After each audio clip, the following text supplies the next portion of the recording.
Alright, good day Internet. It's time for another arcade streaming session thing. It's good old Monday, the beginning of the work week, and I can frankly say that it has been a nice day today. It's been a great day. I don't know if that's going to reflect in terms of the arenas, but we'll see how it goes. At least I'll be in a little bit more of a chipper mood. Even though I think I normally am, so I guess there's nothing really different there. So, cool stuff. We'll go ahead and just get started here. Hello, everybody. I'm kind of just like, I'm trying to think if there's any news or anything to talk about or any announcements or anything. I don't think there's been anything. So, that's fine, I guess. That's cool. It's no problem. We'll just play a video game today.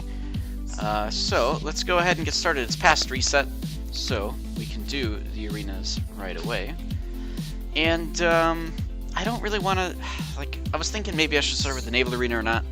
I still don't feel like the naval arena is something that I want to stream, just because, like, I've been in there and it's really, I don't know, it's kind of not too much going on. Sometimes it's really cool, sometimes it's great, but you know, I like content that's very consistent and stuff is always going on.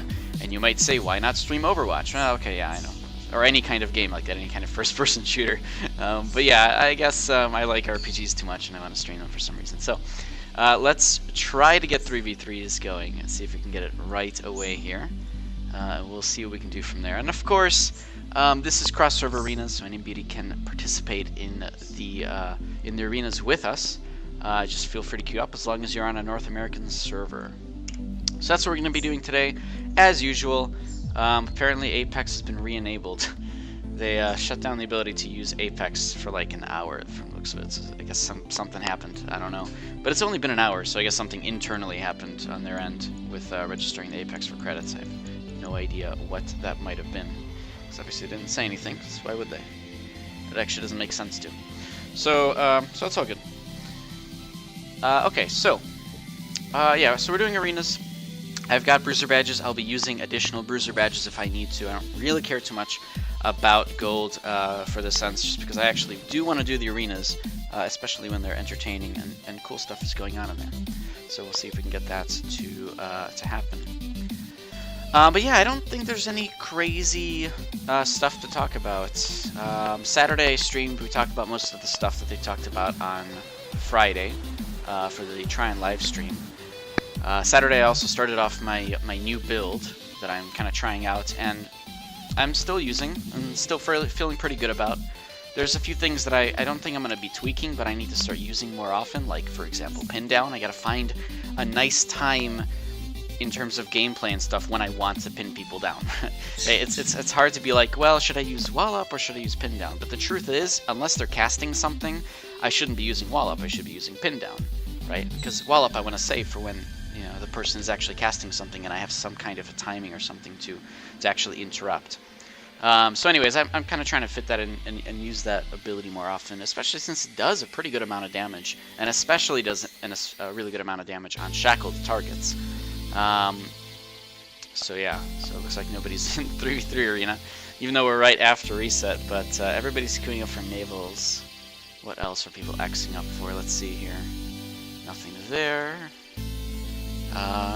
Nothing here. Mist Mirrors in 41 minutes. We'll go to that, of course. There's little bits of PvP that occur there.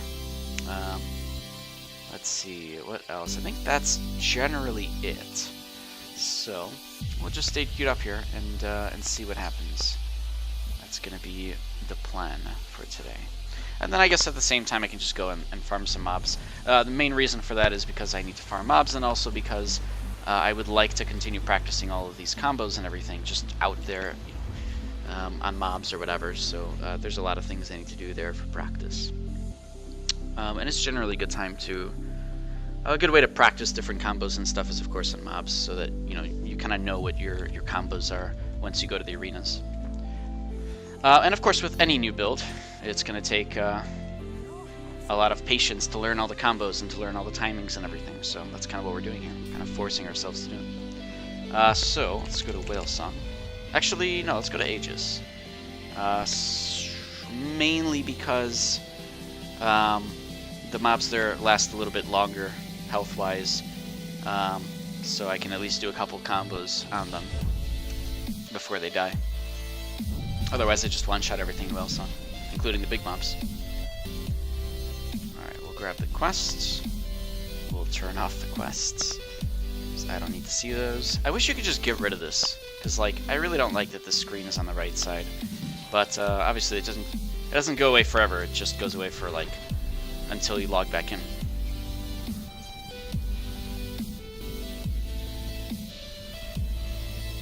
Alright, so here we are. We're still queued up, so that's good. I'll keep that open so that I remember to re-queue when something like that happens. Okay, 3v3 is good. Alright, so I need to practice some combos here. See, that was a good amount of damage. Let's see how much damage the... oh god, no, run away! Okay, let's see how much damage I did with Shadow Smite. It should be double damage since I did it from behind. So Shadow Smite did... See, it did 3 damage, it did nothing. Even though I was definitely behind, it's like, it's impossible to know whether or not you're actually behind a target. And sometimes it works, sometimes it doesn't. It's just... It's really flaky like that. I hope that stuff gets fixed in 4.5. So like right here, I'm definitely behind the target, right? Nothing. So I don't understand. What am I actually backstabbing this mob? I mean, it's just a mob, obviously. against a player, you're really hoping that it works. And I've had pretty good success actually getting that whole combo off. It does a lot of damage. I mean, it's, you know, more than Precision Strike by a little bit as well. So it's a good combo. I mean, there's nothing wrong with that. It's like having another Precision Strike. But it's hard to pull off, and obviously on mobs, it's hard to even tell if you're backstabbing them or not. So I got 7, 5, 4, 3, 2, 1. Here we go. Just kind of waiting for the timer here. Of course, with 20% reduction in cooldowns on because of the Shadow Mastery passive, I can actually do the see, I don't even know where to attack him from. See, that time it looked like it worked, but it didn't actually crit. Anyways, I can do the whole move more often because of the stealth reduction in cooldown.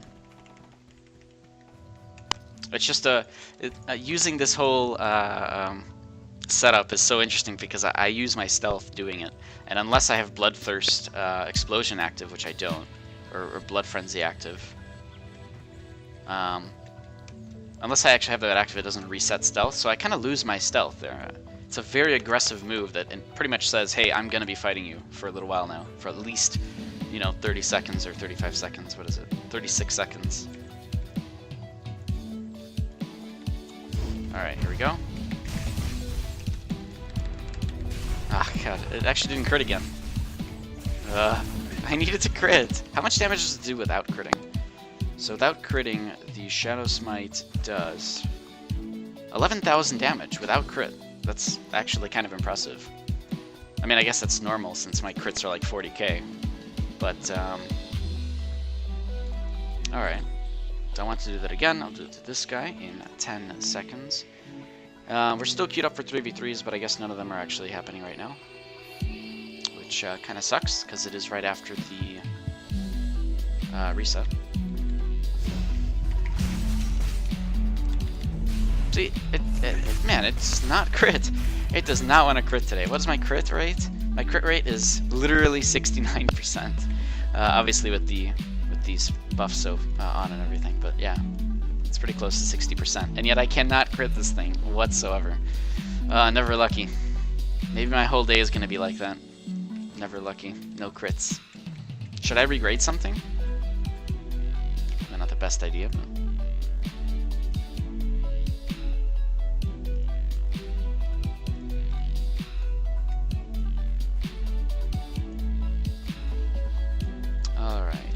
Go.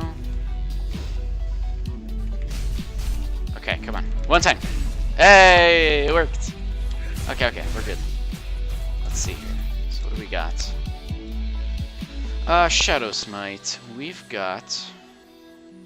What? That's it? 28,000 damage with 6,000 absorbed? No, hold on. That is about 35,000 damage, right? 34,000 damage. What? Why is it so low? I was using Battle Focus, I'm pretty sure. Maybe it's just variable. Here, we'll try it again. We're almost ready for that. Get him! Ah, there we go. That's what I was looking for. So, that is 30... Yeah, it's still 33,000 damage. Huh. The mob's in... But then again, my Precision Strike is doing 22,000 damage, so...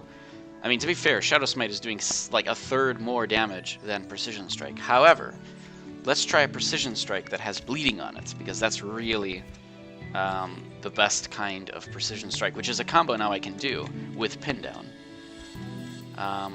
So let's try it here. Let's see here. Can I actually pull this off? So, do that. Bam, bam, bam, bam. Hey! Okay, how much damage did that do? It's a pretty good chunk of health. So he had bleeding on that time. My Precision Strike did exactly the same amount of damage as Shadow Smite. So the Shadow Smite with Stealth combo is the same damage as Precision Strike with bleeding. Pretty good. I have 2 Precision Strikes. It's just both of them are really hard to pull off, because I have to be backstabbing the target. Now that's something they're actually removing in 4.5 for the bleeding. Pin Down just gives bleeding, and bleeding itself is a physical move, which means it does physical damage as opposed to magic damage. And all AoE or all damage over times like that actually do follow with crit rates, so you can actually crit bleeding in the next patch for melee. So, of course, I'm excited about that. How can I not be? I love crit. Bam. Oh, that didn't work. So another problem with all this is that... Oh, I gained a critical hit buff. Look at that. 238% crit damage. Or no, crit rate, sorry. Wait, what? Wait, where did my critical hit buff ended? Oh, I see. Yeah, that was actually it. Oh, interesting. Alright. So I want to see the amount of damage you'll do with pin down while backstabbing after being shackled. So let's see that. So here we go. What? Why doesn't that move work? There we go. Okay. I forgot what I was supposed to do. Shit. Well, backstabbing, right? So bam, bam, bam. No, that's not it. Damn it. I pushed precision strike. I'm so used to using that. Okay, hold on. Okay, I gotta get used to this. There's pin down is F4. It's like I gotta change that to something else, especially if I'm gonna be using this really often. I want to keep terrifying roar there, unless I want to switch that to F4. No, I don't want to. I don't know. Should I? I don't really use terrifying roar the way I should be, but that just encourages me not to even further if I move it to F4. Oh, dude, I actually should... Okay, I should switch these two. I don't know. I don't feel like I'm going to use that. Crap. What do I do? I could use that skill more often. It's a really powerful one. I'm going to go back into 3v3s here. Okay. I'm just going to use F4 as much as I can so that I remember that it's there. Okay, so, here we go. Bam, bam. I forgot what I was doing again. Shit. That, and then... Oh, shit, it's T now. Okay. I don't actually know if it worked. I don't know if it was a backstab. Wait, I'll know if it was a backstab if I caused bleeding. So, pin down, hit for 17,000 damage, but... Let me see if it caused bleeding. Hit for... Where is it? Pin down, 70,000 damage. It did not cause bleeding, so I didn't backstab the target. So I didn't get the backstabbing bonus, which I need to test with.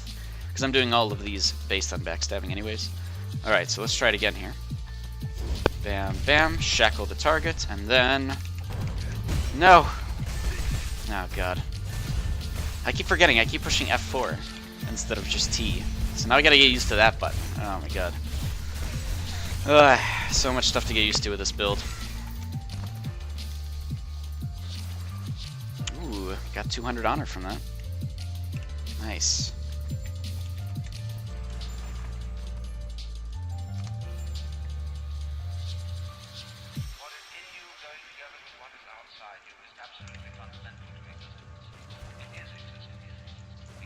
Alright, let's try this again. So, bam, bam. Bam, bam, bam. Okay. That did cause bleeding, so we're good, I think. Let me see. Alright, hold on.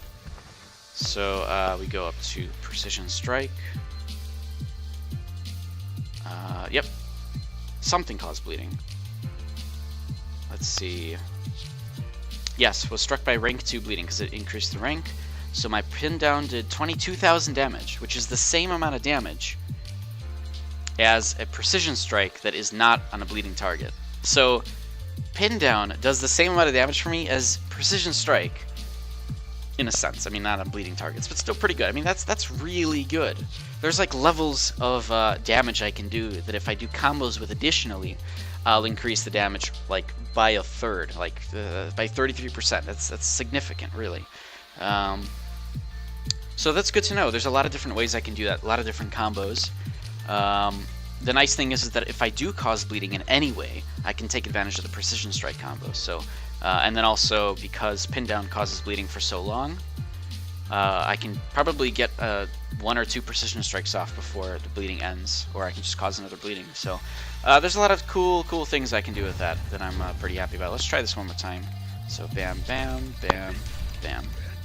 Alright. I don't know how much damage that did. I don't even know if it caused bleeding. I don't think it did as much as last time. Where is pin down? Yeah, 19,000 damage. It did cause bleeding, though. Was the target shake? Shackled? I don't know if this target was actually shackled or not. Wait, did I not shackle the target? I was pretty sure that I used shackle. No, here it is. Was struck by shackle. Yeah, we're good. So yeah, this time I did 20,000 damage. So there's some variable damage increases here. Just, you know, it scales, obviously, based on the randomness. Let's try that again. Here we go. Bam, bam, bam, and then bam. What? Oh, that time it didn't crit. Ah, that would get me. Okay. Alright, let's queue back up for 3v3s. It kind of sucks that there's nobody in 3v3s right now.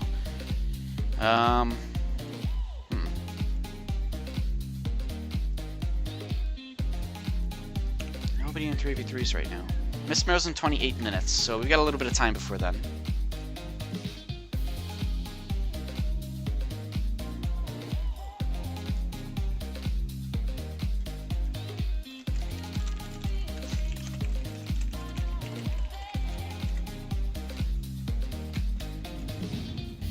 Alright, here we go. I keep forgetting the freaking combo that I wanted to do. Okay. Bam.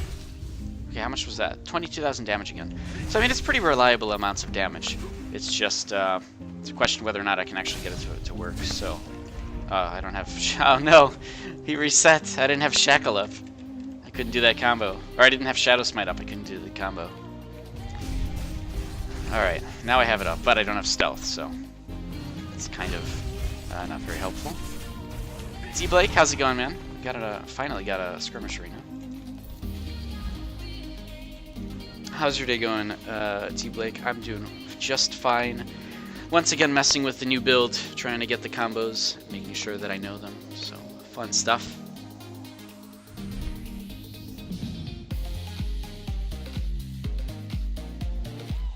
Alright, let me switch the screen here to wide mode, as I always have to do. Level 48, almost 55. That's two very different numbers. The run from level 50 to 55 is going to take probably as long as it took to get to level 50. But luckily, that's hopefully not too long since it's double XP anyways. And anyways, you can do the quests in the library after level 50, and it's like the best way to level up. It gives so much experience. Alright, so going leather buff as usual. On our team, we've got a Spellsinger and a Dark Runner. Cool. This guy's naked, that's cool. Nice Warborn. The Dark Runner went plate, and the Spellsinger went cloth. Okay. Wait, how did he get into the arena? He's got an arena debuff, and this guy's AFK. Oh, he's okay. He's doing a weird thing. Alright, so, oh my god, we're playing incredibly aggressively here. Uh-oh. Okay, he's not shackled. He actually had Liberation up, so that kind of sucks. Unfortunately, we just lost a person because of that. And, wow, I'm just getting targeted here. What is our other dude doing? Over there? Oh my god. Can I actually kill somebody? No, I don't think so. Yeah, we're, oh my god. Getting targeted down way, way too much. Focus on the archer? I've never heard anybody say that before.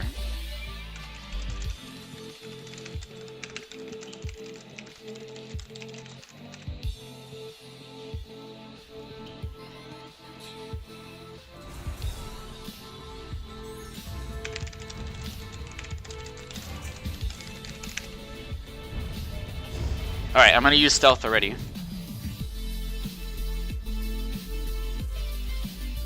This guy has to come around. Oh, he's over there. What is he doing all the way over there? We need to be a team. We need to be together. Okay, he's dead, which is good. Okay, you can kill this guy. Wait. Okay, perfect. So this guy's a stoner. I really don't want to kill him first because he's just gonna invince.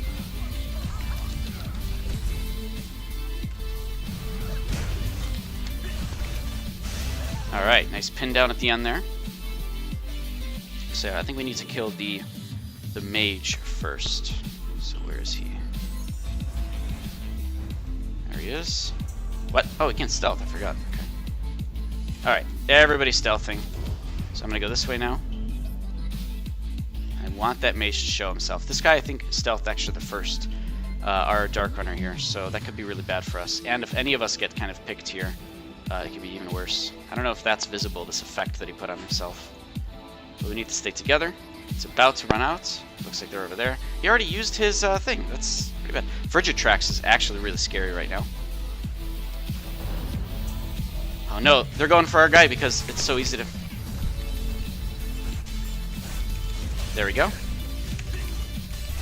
Okay, nice pick there. Nice pick here, I think. Okay, perfect. Ha! Actually finished off because of the what's it called? Because of the poison strike from the poison abyssal. So not bad. We were able to. Okay. Well, now you're just delaying death. I may as well just use these two.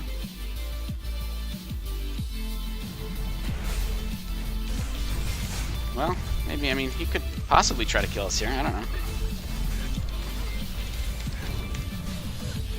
Okay, there we go.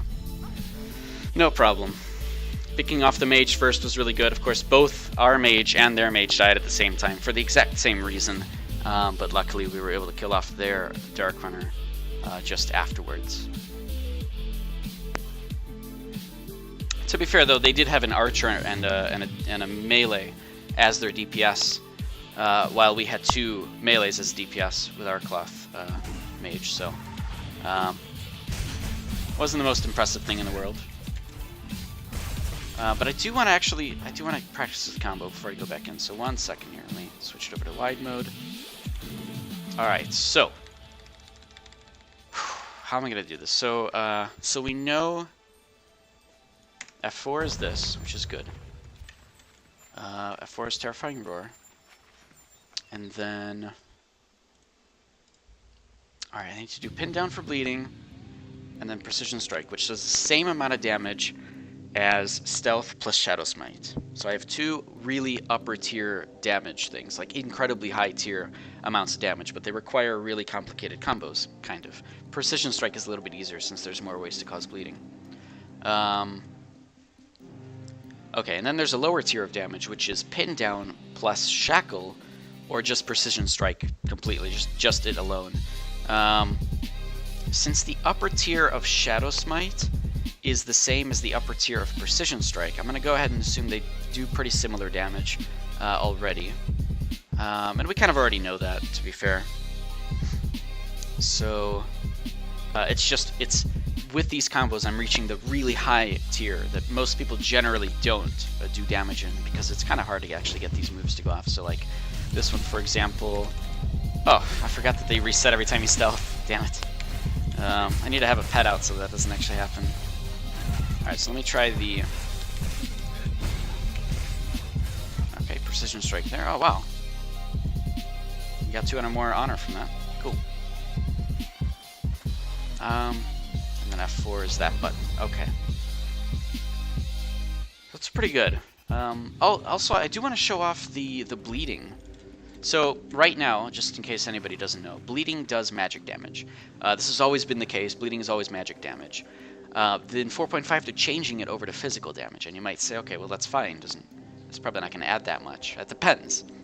So, we actually have our first taste of bleeding as physical damage because the Crystal Glider does that. So, when you land on a target, it causes bleeding for 6 seconds, like this. But that bleeding is actually physical damage. And so you can see how much damage it's doing right there, kind of for free, essentially. And we'll look at the numbers as well. So here are the numbers. So a critical hit on that bleeding did 3,000 damage. Right, it's right here. I don't know if you guys can see it in chat.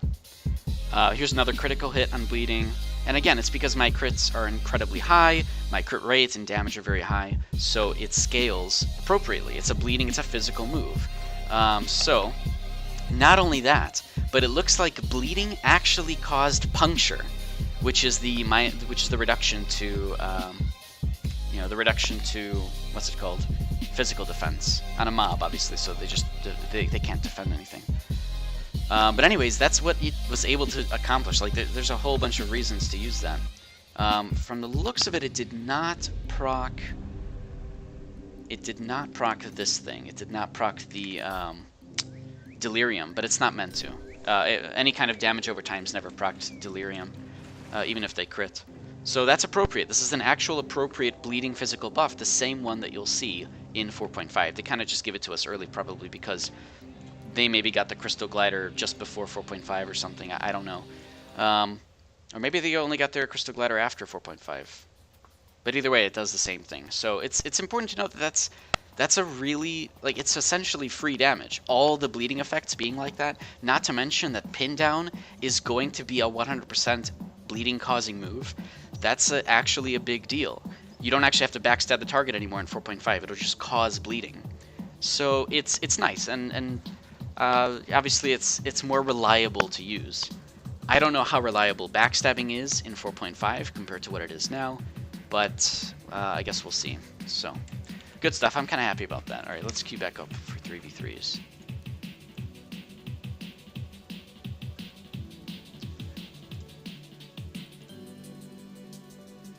All right. So we're queued up. We'll see if we'll be able to get something quickly here or not. Probably be versing kind of the same people. I could go into faction chat and ask people to queue up for 3v3s. So let's do that. And then also, what do we want to do here? What did I want to do? There was something that I wanted to check, and I cannot remember what it was. It was something 4.5 related, but oh well. Doesn't matter. So I'll try to get into 3v3 here.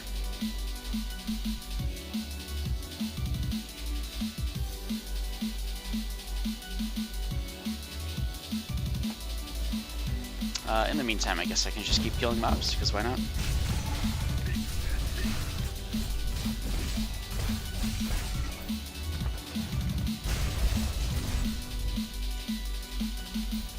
I'm kind of also monitoring the amount of damage that I'm doing. There's a couple things that I like to do, and I've talked about this a few times, but it is kind of important to know your damage output and like the numbers and that sort of stuff for many reasons. I talk about this also in the How to Arcade PvP video, or How to PvP in Arcade video, whatever I called it. Set up important combat logs. Combat logs are just really important in general, but set up really useful combat logs, something that you can actually go to and it's not cluttered with things you don't want. For example, I have two. One is separated, or one is for everything happening around me, for everybody, and the other one is just for myself, for combat log. This is just super important stuff, because if you know that you can do, say, 33,000 damage with Precision Strike, right? Then when you go into PvP, you can say, okay, I can cause 33,000 damage on Precision Strike. Now let's minus their possible, here, let's re-queue here. In your head, then you can say, okay, well, let's minus their possible melee damage reduction, let's minus their possible physical defense, minus maybe 2,000 for if puncture's on, and you can start doing the math in your head for how much your actual damage output is. And then you'll know whether or not, when you hit, you will kill them. Or at the same time, you'll know kind of approximately how much health they're going to have left, or how this fight will go, just depending on how much damage you can output. And if the person has 30,000 health, and you don't think you can kill him in time before he kills you, then maybe you don't want to be in that fight, or maybe you want to go for a different target. This kind of stuff is important, and you kind of learn it as you go. But this is why it's important to know the values. At the same time, it's also really good for the same reason, to kind of just practice against people. Swamp Witch, hello, how's it going? What's up, Boo? That's really cute and a little creepy, but that's fine. So like I was saying, it's important to know the values that you actually do on players, just in general. So go out, duel a tank, and then after the duel, study and see how much damage you actually caused, because then you'll know, against this kind of tank, I can cause this much damage with these skills. And then when you go into a fight against them, you can start timing things properly, you can start knowing what moves to use when. If you think you can get a last hit on somebody because they're below a certain threshold of health, you can do it and go for it. These kind of things you'll learn over time, but if you really study the combat log, you can become a lot better at. So, on our team here, we've got a Primeval, as well as a Dark Runner and Plate. The Primeval's in leather, and I am in leather. So, the Plates could die instantly if they have any mages. We kind of have to go for them first, and they definitely have a mage who's in Plate, so we lost. There is just no way around that. Oh god. Not only that, but he's doing this shit. So I'm going to go ahead and just disable him. Oh. Now what I really want to do is... Perfect. Oh, it didn't work. Shit. So I don't really want to be going for the mage here, but somebody has to disable him, because otherwise he's just going to kill the Dark Runner instantly. And looks like our Dark Runner's dead. So, wonderful. Let's try to go for the this guy over here. I can't do anything because I am shackled. Whoa, where the fuck did he go? How did he do that?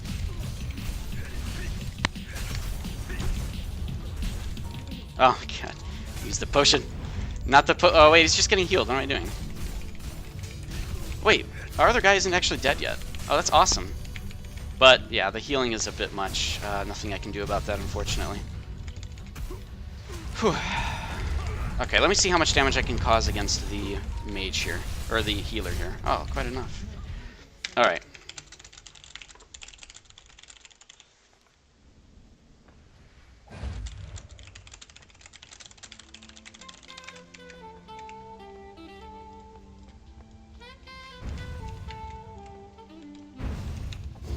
Alright, let me go back. Oh wait, he's just gonna kill the mage. Or the DR. Alright, here we go. Bam, bam. Oh, god damn it. Come on. One time. Oh no! Alright, I'm dead. No! So of course our DR is dead instantly because of the mage, which makes perfect sense. Okay, he's dead, which is great, but are we actually going to be able to kill anybody off here? Probably not. Oh my god, oh I'm so slowed. Okay, he's shackled, which is really great. No! Okay, I'm dead. Yeah, there's nothing we can do. Against the plate mage, it's impossible to kill him.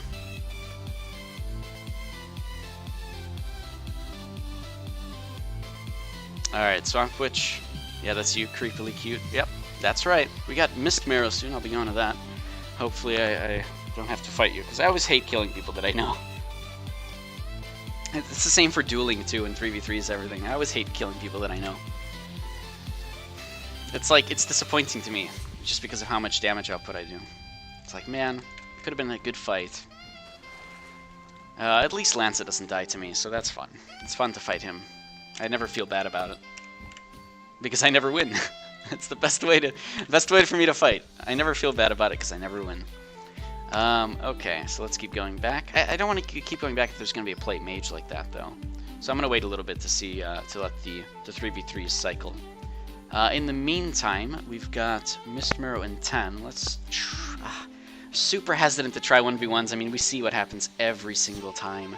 It's somebody in plate. There's no way that I can win. Let's try 1v1 Gladiator, maybe? Question mark? At least there, I have a chance. Swamp Witch, you're the same way. You ignore people you know.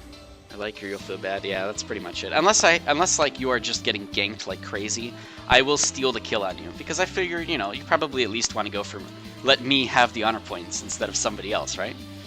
I mean, that would be nice. That would be great. But otherwise, I usually try not to target them. Or unless they're a healer, right? I have to go and kill Shiran. Because she's the most valuable target on the opponent team, if I'm fighting her. Okay, so, Primeval. Oh my god, this is great. I love fighting Primevals. Oh shit, that was actually really good. Now he's got 9,000 gear score, so all he had to do was use Toxic Shot to kill me. Oh my god, really, really easy win for him. Which is really annoying. Oh fuck, Snipe works every fucking time. Okay, that's it, I lose. Oh my god, I really hate Snipe. It works on targets that are stealth. It makes 0 sense. Like, if the target is stealthed, your ability should not be working. An Arc Lightning, for example, if the target's stealths, you can't see them, right? And it doesn't work, actually. Like, it actually does not work. In fact, I could even consider that a bug. So Arc Lightning will say the target is not within range or something whenever you try to Arc Lightning a stealth target. But for things like Snipe, Snipe is the only thing I know that if you're casting it and they stealth, it'll still go through. It's like mind-blowing why that's actually a thing, but probably a bug, to be fair. Swamp Witch, yes, as long as a friend killed you, it's forgiven. Yeah, okay, well, fair enough. Alright, so... See, I kind of want to go back in, but he's got like 10,000 gear score and can literally two-shot me. Should I go back? Alright, let's go back. What do I care? I get my 5 losses. I get my 10 Curios badges out of it, so it's all good. I think the only thing I can do is open up with... see, he's just going to use Concussive Arrow so that he... this is going to be really hard. I gotta come up with some way. Like, I don't have Bone Wall. If I had Bone Wall, this would be easy. Insulating Lens can also increase stealth detection. That's true, but no, Arc Lightning I've tested before. Works the way you'd think. Fuck off! No! Come on, man! Dude, this sucks. This sucks so fucking much. I hate Snipe. Jeez.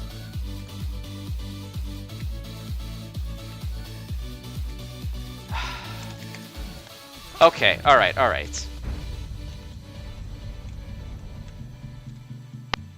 He's running away too.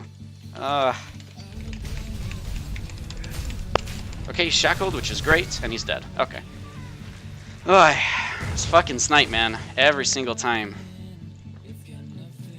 I have an idea, actually. I could just parry it. I'm gonna parry it. Aha! Gotcha! Alright, so we're good now. As long as we can find him.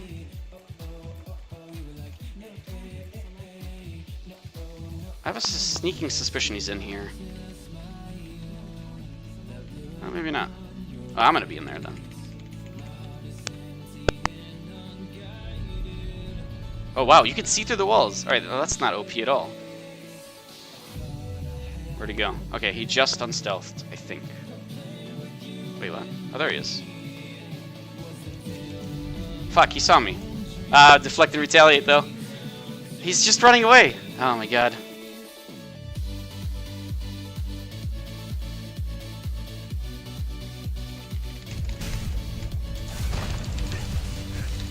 Okay, shackled.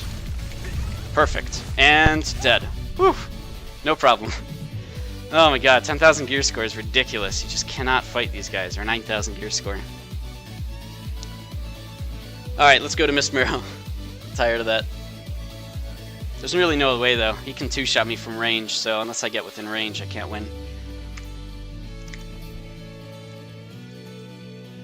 And unfortunately can't get it within range because frickin' Snipe is crazy.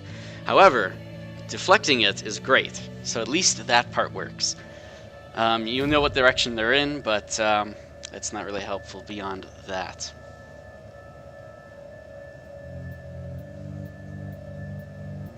My bird is just hanging out.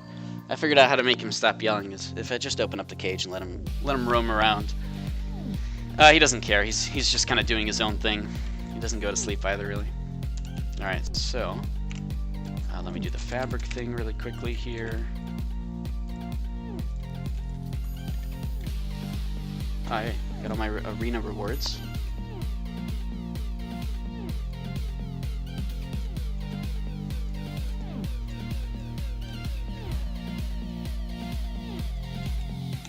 This is still, by the way, double everything. So if you do the faction hall thing, you do get 1,000 honor points instead of the 500. So pretty worth it, I'd say, for like 20 or less gold. It's not bad. How much actually? I think I've gotten 40,000 honor in the past few days, which is nice since this thing started. Still don't know what I need though, but at least I've got it.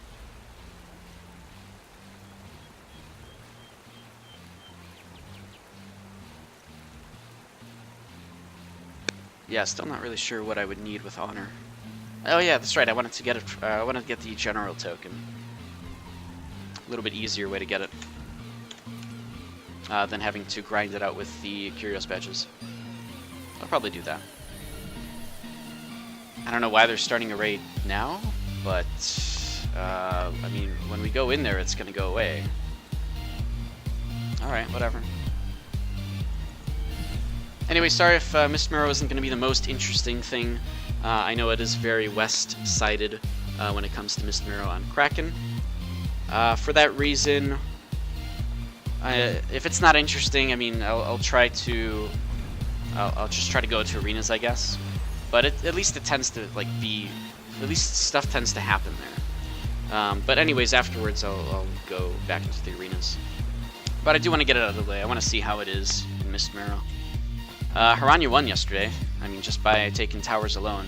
And West made horrible mistakes. I was watching chat the whole time. They weren't even talking English, so I'm not really sure what was going on. But we ended up losing by whoever was leading there. Didn't know how to speak English, I guess.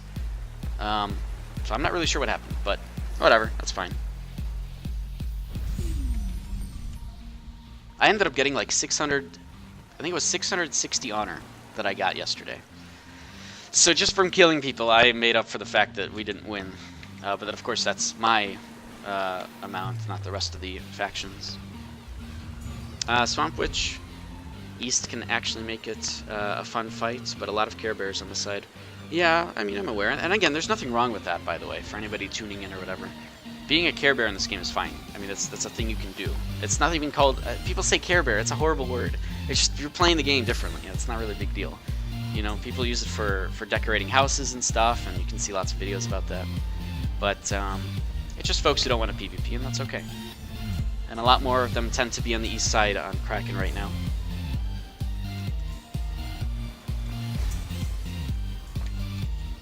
See, Blake, what Care Bear? No, we're just talking about how on the server, a lot of folks from East tend to be that way. Just kind of, you know, less about PvP, more about doing other stuff, running trade packs, making gold, you know. And that's fine, there's nothing wrong with that kind of gameplay. I would love to see more people PvPing. That's why I made the How to Arcade PvP videos, to kind of give people the confidence to go back and do PvP and not have to actually worry about anything. But, you know, obviously to each their own. If people don't want to PvP, that's on them. Swamp Witch, you don't mind farming, but you wish they participate. Yeah, that's true. I mean, honestly, that's what, like I said in the video, there's no reason not to participate. Okay, maybe you die 3 times and you lose 30 honor. You still gain, oh, they stopped the raid. You still gain, like, 1,200 honor out of it. So, I mean, it's always worth doing. But yeah, people just don't tend to attend because they don't want to die over and over for, I don't know, self-ego reasons, maybe? I mean, I get it. I've been there. You know, you don't want to die. It's not a feel-good thing to go somewhere and die consistently. But of course, the more people there are, the more sort of effective it is. And we've seen really effective East raids at Mistmarrow before. You know, it's just kind of rare that it happens.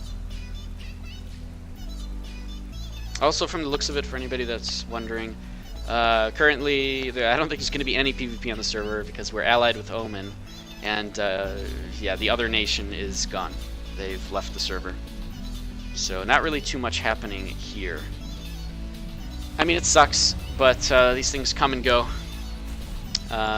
You know, sometimes it's full of people, sometimes it's not. That's why server transfers are really just horrible. I mean, if server transfers were not active, then that player nation would have to learn how to adapt. They would have no choice, because if they want the game to be fun, they would have to learn. And so they can just go to another server, they don't have to learn anything, right? That's what it's always like this. It's not the first time it's happened, it's like the millionth time.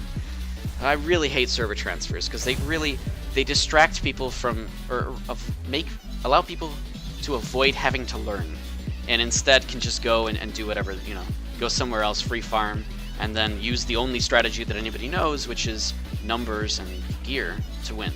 So, server transfers, I believe everybody has understood, or everybody is kind of aware of, is kind of just really shitty and shouldn't have happened in the first place, but people were begging for them, so that happened, unfortunately. That's how you learn, right? I don't remember what that was referenced to, because I saw that pop across the screen. I think I was talking about something else. But, yeah, people just have to attend stuff and try and do things and try different strategies, and nobody wants to try different strategies in this game, which is really unfortunate. Everybody would rather just mage ball and win, and if they don't win, go somewhere else. Get gear until you do win. It's not really fun gameplay. Like, we have incredibly good abilities, such as a really large radius on the protective wings, or we have Imprison and Bonewall, which are incredibly effective at stopping people from doing stuff. I mean, we have all of these abilities in the game. You never see them used in PvP.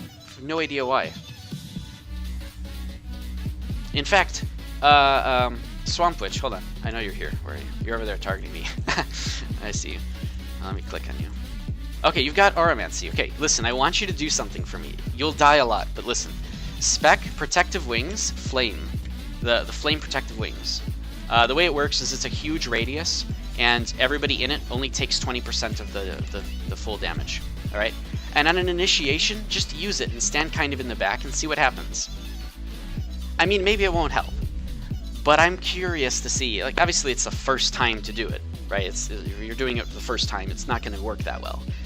But with practice, if guilds really tried using these kind of available options, it could actually go somewhere, and people just don't have the time. They don't want to have the patience for it. They'd rather go to a different server and free farm until, you know, they're winning. So, obviously, I've got a lot of things against server transfer, as you can tell. But, yeah, it's kind of sad. That's all. T. Blake, I want you to do something for me. You'll die. You know what? That wouldn't even be the 40th time, 100th time that I've ever said that to people. Back when I led stuff long ago, years ago. I think in every game that I played and led stuff in, I would say that many, many times. It's not even like a thing I'm trying to do all the time. It just happens. Listen, I want you to try something for me, but you're probably gonna die. It's okay. PlanetSide 2 saw me do that a lot. But like, honestly, like, the truth is, all strategies are like that, right? I want you to try something, you'll probably die. That's actually how all great strategies are born. In fact, now that I think back at it, that's really how all the great strategies that I made were ever born. Back in the olden days, the old times, the before times, when I would lead whatever things. You got it spec now? Alright, man, let's try it. I want to see what happens. Again, I don't think it's going to work that well, but, you know, against all the mage balling initiators, it might help. Now, of course, there's lots of melees on West, and that would kind of screw over what you're trying to do, Swamp Witch, but on the off chance that it works, you might start to see some differences. You might see some less people dying to mages on the opening bit, you know? And especially, everybody opens with God's Whip. Everybody opens with God's Whip. So if you could just stop that first God's Whip initiation from happening, that could actually work. Now, I'll do my best not to target you, because I know what you're doing. I'm going to actually just kind of watch if I can. If I see that thing go up, I'm going to step back, and I'm going to try to watch. But, like, this is the idea, is you can soak up all these God's Whips, and that's it. Then you initiate, and it's okay. But it's just an idea that people generally don't want to try, so we'll see if it works. I don't even know how many people they have. I don't know if you guys have very many numbers, but it's okay. Cedar, your vote for Melee Ball. Dude, Melee Ball was a thing for a little bit. And then it was just completely outdone by Mage Ball. People were like, oh yeah, let's try Melee Ball. And yeah, Melee is really powerful in raid versus... Or, I'm sorry, Mage is really powerful in raid versus raid, purely for the AoE capabilities. But again, that's why Mage Ball is so popular. It is counterable, right? It's just nobody really likes to do that. For whatever reason, I don't know. Alright, so we're doing this for now. And then I know if Miss Marrow isn't that interesting, I understand. We will do arenas afterwards. See how those go. Also, yeah, like, but seriously, the new Flame Wings is this crazy radius. What is the radius on it? Hold on. Auramancy, Protective Wings. So, regular radius is 5 meters. The Flame Protective Wings is 15 meters. It's crazy. That's actually ridiculous. That's actually ridiculous. It's 15-meter range, and all allies only receive 20% of magic damage that are incoming. And an equal amount is reflected back to enemies. So 80% of damage is reflected back to the people who are casting them, which, to be fair, are mages, so they're not going to accept very much of the damage back because they're probably wearing cloth, but it's the idea that matters, right? Alright, so did I actually get the quests? Yeah, there they are. Alright, oh my god, what the hell is going on the map? Man, this is like a really weird wave. Alright, so here we go, we're coming. It'll be like 8 seconds before you hear that, but, you know, there you go. Oh man, you guys don't have very many numbers, huh? Oh, they're just running away. Okay, okay. That's fine. Yeah, I guess that's true, as most people would end up running away. No, just run! I didn't want to kill you! I actually didn't want to kill you! No! Alright, well, I did say you were going to die a lot, so... I don't think... oh no, my friend is getting ganked! Let me stop this from occurring.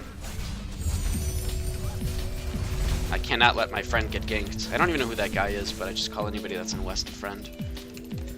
And to be fair, most people in every faction are my friends, so it doesn't really mean much. Got a lot of friends in this game in different factions. I remember a long time ago I actually got yelled at by people who said, "You can't be friends with somebody in another faction, they're red." I actually had somebody say that to me before, and they still play that person. I'm not gonna say who it is. You won't even be able to guess who it is, but I can't believe anybody would say that in a game like this. But yeah, that was that's how it goes.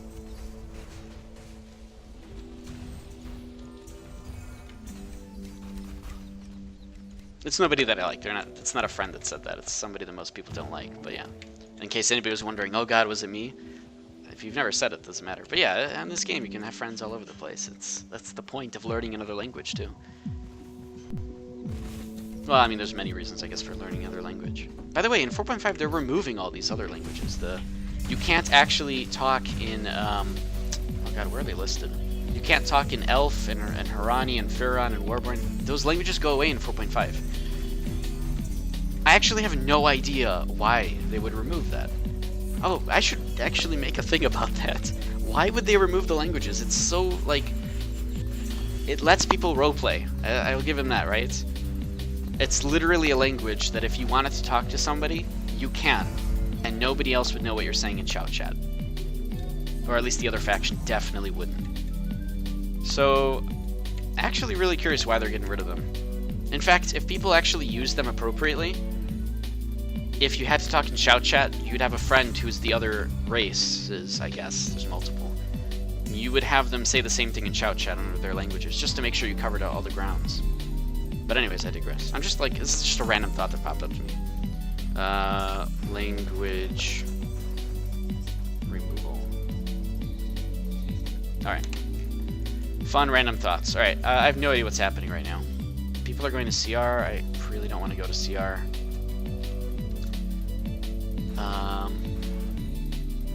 Yeah, they're going to CR.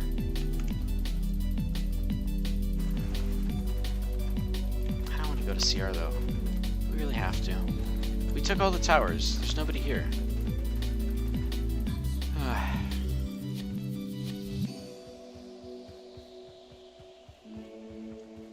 I'm actually okay with the Reds taking this one. Yeah, I'll let them take that. Man, I don't want to kill people if it's... Hey, look! I see your flame thing over there. Hey, how's it going? I know who that is. Yeah, but there's nobody coming. We all went to CR, unfortunately. Look at that freaking... It's freaking beautiful. It's a wonderful ability. Oh my god, I love it. I mean, yeah, it's pretty obvious that from that particular location, somebody is trying to protect their faction, but most people probably ignore it. And then, of course, it becomes the meta, and everybody starts using it, and then everybody stops ignoring it. But, yeah, you're saying it's so big in Shout Chat.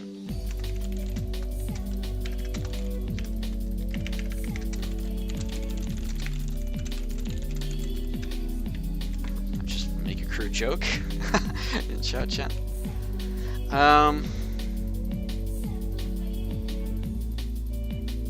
Alright, let me go... Should I just go to... I don't want to go to CR, man. I really don't... Like... whatever. I'll go to CR. If you pair those wings up with Flame Spell Shield, it's super easy to do the Red Dragon. Yes! Bingo! I learned about that back before the old one as well. Like, before, with the old Flame Wings, it would still return damage, but you had to, like, time it properly because you don't know whether you're getting affected or not. But it would still do it, and it is really easy to do Red Dragon with that. It's incredibly easy.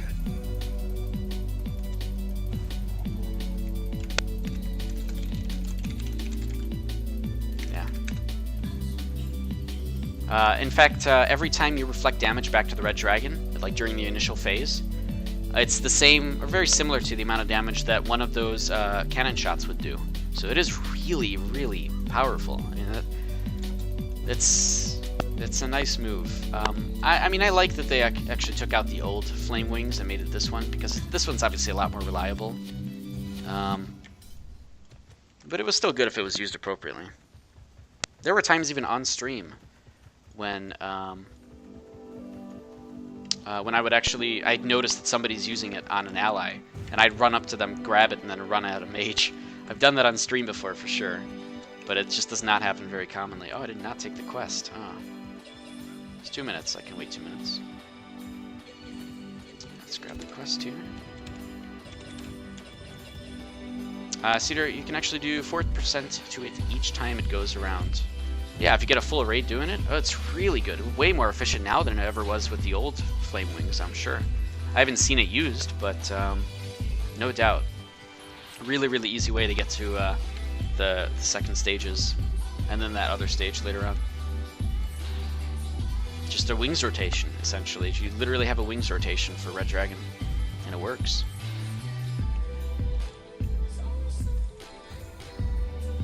I don't know if people know that actually yet. I'm sure now they do, but I don't know if people really tried it back when it was the old protective wings. I know I was like really curious, and I tried it like with the group that I was in, and they didn't even know I was trying it, but we ended up seeing how much damage it did, and we did it all the time. Was very little known about that before, but now it's so obvious. It's like, well, 15 meters, no problem. It's very reliable.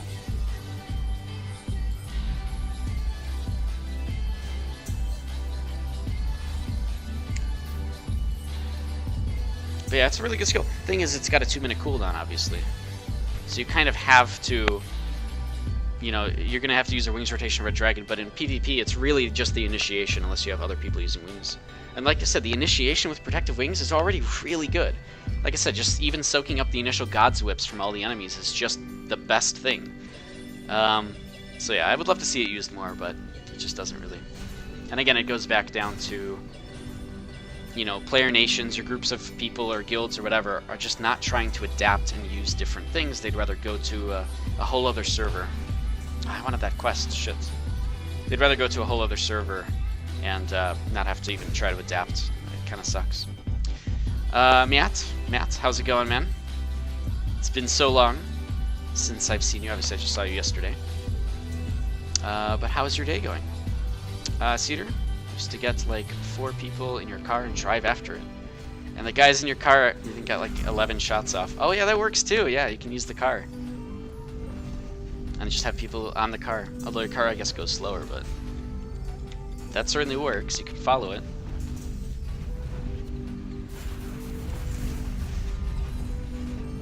Oh wait, hey, there's another one over here. Sweet. And another one over there too, wow. Nobody wants that quest, I guess. Or, nobody wants these Fortuna Veins. Matt, you just got home, saw your stream. Just say I'd come to bump up the views. Alright, well, thanks. Hopefully I can actually offer entertainment too. It's not just about views. It's also about offering some kind of entertainment. Alright, so we're kind of doing Miss Marrow, as you can see, but it is happening. It's just there's not much going on there, so we came over here. I'm not a big fan of going to CR like this, but you know, because I actually like PvP. But it's okay. It's fine, I guess. We'll do CR.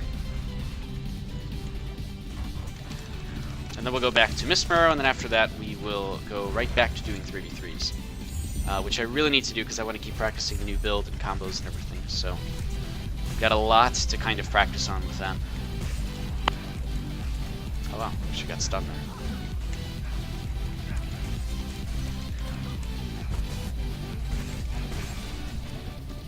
Oh yeah, my T ability is different. Oh, I forgot that I switched these 2 buttons now. I gotta make sure I remember that. Matt, what's your stance on interracial leaving the server? Interracial is one of the player nations that are on the server, for those that don't know. I don't know. Like I said, as I always say whenever this kind of stuff happens, it sucks. Server transfers really shouldn't exist. It happens to everyone. Every guild is like this. This isn't the first one. But every single time it happens, it's just... and I kind of talked about this earlier, to be fair. like literally just a few minutes ago. But in short, once again, groups of people don't want to learn the game. They don't want to learn how to tackle an enemy. They don't want to learn how to adapt or how to fix things. They would rather leave the server and farm and then try it again. And that's really just the sort of plague that was brought upon us by the server transfer system completely. So this always happens. This isn't the first guild to do it. It just sucks that that's the way that everybody likes to be. Because it's easier to go to a different server and win than it is to learn how to become better. Nobody wants to do that for some reason. Everybody would rather run. So that's my stance on all the time whenever there's guilds transferring. Matt, Omen basically cucked them, so they ran. I mean, it doesn't matter, right? If you didn't have the option, here's the thing. If you didn't have the option to leave the server, and this was the case, right? Back before server transfers, this was actually happening, right? People had to learn to adapt and learn to actually deal with what was going on the server, and you would actually still see the powers shifting between West and East at the time. That was all you had, really. You'd still see power shifting between the two because it just took a long time for people to get together and work together and change things themselves. But that's the point of social MMOs, is to work together and to figure things out, and people don't do it when server transfers exist. But that's the idea. You have to try, and if you're literally not, like, now you have no choice. You cannot try. Like, everybody would rather leave than... It's too easy to leave and go somewhere else. It's so easy that everybody just takes that option. It's too easy to run. But if we had no way to do it, you would have to learn. You have zero choice. You would have to learn how to become better. Not only that, but you wouldn't have these guilds transferring, helping other guilds all the time. You would literally just be your guild doing your thing. There's nobody else, so you have to recruit. You have to be nice to your members because you don't want them to leave. You have to be nice to the player, like all the other nations as well, because you want to get actually new members. You have to do all these things because you are trying to maintain order and maintain a guild in a closed environment. But server transfers completely blew all of that out of proportion. You can get anybody from any player, any place. If I want to go to this server and PvP, I can. They'll just accept me in. I might not get anything out of it, but I can. This is the kind of stuff that should not be a thing. Alright, sorry, that's my spiel about Player Nation stuff, which I've made this speech many times. I'm sure people know that, but that's kind of my stance on the whole thing. I really would like to see transfers removed. I have this thing that I do. It's like an internal rule. If I don't like something but I don't have a suggestion like to fix it, don't talk about it. I do have suggestions to actually fix it. I do, actually. It's a system similar to what you see in Korea. I believe this is still Korea's system. They have server transfers. They just don't announce them. They only have them at like a 2-week period, maybe a couple times a year, and then they just say, "Up, server transfers are up. You guys have 2 weeks to do it." And then you don't see it. They don't announce it. Nothing. It's almost as rare as our regrade events. It just happens. That's the kind of server transfer system I would like to see, because nobody knows what's about to happen, so they have to play as if server transfers are not coming. Still, it's flawed in the sense that if you don't like something, you just wait out, like you stop playing and you wait out server transfers, then go somewhere else. And I just don't like server transfers for that reason at all, is because it causes these kind of things. But it's still a better system than we have now, which kind of removes the social MMO aspect. You don't really have to do anything. I got them hands, and then the name change is crazy too. You can start hella shit on your server and then change your name and no one would ever know that was you. Oh, you mean the name change system? A lot of people were against that. And again, I think the only reason they brought it in wasn't actually for money. I actually don't think that's why. I think it was just because people wanted it. So they brought in a name change system. I mean, we saw how that worked in EVE Online. It was but they don't do it. Like it's not a good idea. But here's the thing. Here's the truth. In a social MMO, in a true social sandbox MMO, there are no server transfers. You are stuck with the people that are there, and you know them forever. Like these are the names of the people. These are who they are. Maybe they'll start up an alt, but you get the point, right? With server transfers, we've moved so far away from the social MMO aspect because who cares? You could just go to another server and do whatever. that name changes aren't even that damaging. Like, it does not matter. Yeah, you can name change on your own server, get away with stuff. People will still know because you still appear in the friends list. They just suddenly have a different name. Stutter changed his name over to Godbane, for example, and I noticed immediately. It's like, bam, that person wasn't there before. Let's look through my player list. Oh, this person isn't there. It's not that hard. But with the sort of destruction of the social MMO aspect of Arcade, just because of Stutter Stepper, hey, there you go. You're actually in chat. How's it going? I was just talking about you. And yeah, you actually know right there. You just talked about it. The issue with name changes on the current server. But anyways, the point is, it's not a social MMO game really. It just isn't, because server transfers kind of destroyed it. So yeah, name changing kind of makes sense. You can go to a different server, change your name, do whatever you want. They don't really care. It's moved so far away from social MMO that name changing doesn't even mean as much as just removing transfers entirely. But again, what can you do? Matt's trying to do something for money. What? I know, actually, and I'm serious about a lot of things. Tryon can get pretty crazy when it comes to money-making schemes or things, whatever you want to call them.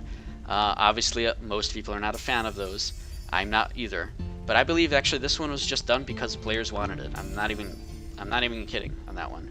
It's probably not making that much money, honestly, but people are abusing it on the smaller scales to do things that just kind of suck.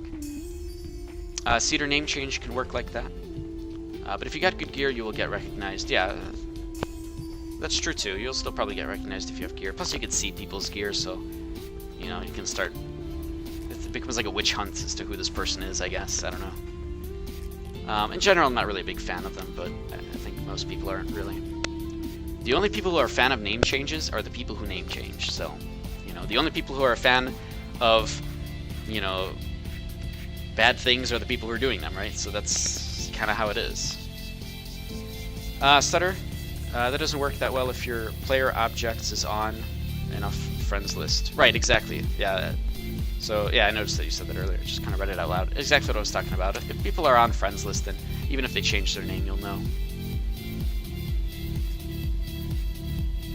Just checking really quickly if anybody on here is new, but no, I know everybody there. But anyways, yeah, so I don't know how we got into this conversation, but, like I said, wow, we have to defend everything. Holy crap. Okay, I can do that. But anyways, yeah, so obviously I'm not a big fan of all these server transfers and name changes stuff. It really takes away from the social MMO aspect of the game, but if we're going to have to deal with it, we've got to come up with solutions that will actually, number one, work and make people happy. Without ruining the game too much for people either. So, like I said, my only proposal really for server transfers is to limit it to certain unannounced times, almost as rare, if not more rare, than regrade events. And then we should be okay. But realistically, I just don't know if that's actually going to happen or not.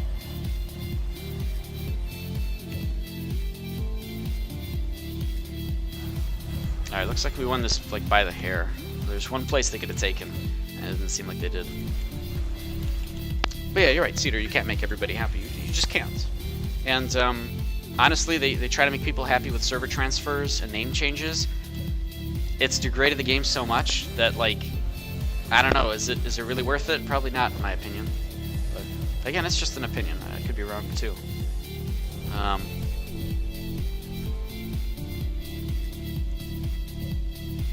Matt, realistically, it won't. Wait, I don't know.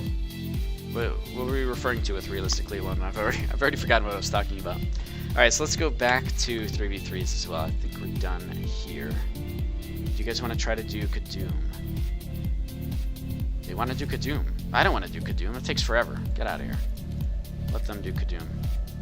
I got to do my arenas because I'm streaming right now. That's more entertaining than doing Kadoom. Unless you guys want to see me do Kadoom with them, but I wouldn't want to watch that, so I'm not going to make you guys watch it. Oh, you're saying a server transfer changes realistically won't make people happy, or what were we talking about? Because I've already forgotten. Let's queue up here for 3v3s.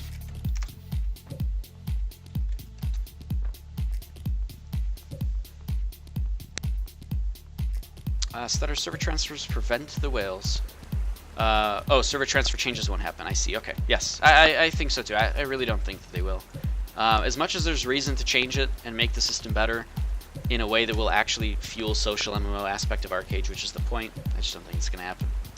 Stutter server transfers prevent the whales from learning the game well enough to not whale, and gives them an out instead of a cancel account. Instead of yeah. Maybe. That's a good point too. I mean, people switch servers because they want to free farm. You know, you don't really have to whale when you're free farming because you can just go and get all this free stuff. So, I mean, that's debatable, I guess, in some sense. But you know, at the same time, people who are on a server they don't want to be on, we've now given them the luxury of just transferring to another server. If we remove that, people are going to be even more pissed than if the system didn't exist in the first place. So, you know, people would just say, oh, I'm not going to play anymore until server transfers are back up, and then, oh well, you know, then it's just how it is. But, I don't know, people have to learn how to actually work together and be a team. I'll bet you anything, if we shut down server transfers before, like, this player nation left, the interracial player nation, before they left, if the server transfers just shut off and they couldn't leave, the first thing that would happen, is that player nation would divide back into its guilds, right? And they would make their own player nations or something in order to keep those two guilds by themselves, because they don't want to be together. They just transferred in here for PvP. The first thing that would happen, separate it. Get out of there. Stop talking to these people I don't know. Maybe West will go back to West, East will go back to East. Maybe they'll just go pirate or something. But the point is, these guilds would separate. Because they don't want to actually be together. They're just there for the PvP. They're not friends. They're doing their own agendas. So, I don't know what my point is with that, actually. But that's just my thoughts. Sorry. Cedar, on a semi-active server, it's not hard to make 5,000 gold a day, yeah. Especially with things like Abyssal, if you're owning that. Abyssal attack. Swamp Witch, you struggle to even make 200 gold. Oh man, I feel bad now. You gotta come up with sneaky ways to make money. Although I do abuse the auction house, I guess. But now I don't even have any goals. I'm not even trying to make money, which is great and sad at the same time. By the way, for anybody that's new here, I do stream pretty regularly on Mondays, Thursdays, and Saturdays. About after reset. I know my schedule below says 8 Central, but it's really about 6 Central, or just afterwards. And then also just kind of outside those times as well. Like I said, off schedule all the time whenever I can, just for fun. For that reason, if you like my content and you like what I do and you want to see more of it, go ahead and follow the channel. That helps me out, and at least you'll be notified whenever I go live as well. So thanks very much for the people who are following and who have followed already. Cedar, no, you're talking about a server where you have free farm. What do you mean? How, what? Oh no, I don't know what I said. I'm sorry. I feel bad now. What were we talking about? Why did you say how to whatever it was I was saying? Sorry, there's an 8-second delay on Twitch, so when I say something 8 seconds later, you guys will hear it, and then you're going to respond back. And then in my head, I've already forgotten what happened 5 seconds ago, so it doesn't help. And it's my bad. I got to get better at that. I think I will as I keep streaming. But, you know, for now I'm going to be asking questions back just because I forget. So sorry about that. My mistake. I'll get better at it. That's my personal goals. More of a personal goal than trying to master the stealth into Shadow Smite thing. Cedar, you can make 5k gold a day on a semi-active server if you run solo now. And if you have free farm server, you make more. Oh, I see. I just misunderstood. Yes, you're right. I mean, you can really make a lot of money on just active servers. You know, it just depends on how you do it and what markets you get into and all these kind of things. If you want a really good hint, just at making money, guys, best hint I can give you is appeal to the people who have money. What do the people who have money buy, and go for that. So that's my really only kind of thought there in terms of how to make money. But yeah, of course, you know, on free farm servers you make a lot more money, and people kind of abuse that, and they do it without any competition. You just go there, you farm Leviathan all the time. I don't know if that really happens, but it just happened on Kraken. We saw last live stream right at the end. Omen was able to kill off the Leviathans, so, you know, it was clear they weren't contested, because there was nobody to contest them. So now this server has become free farm.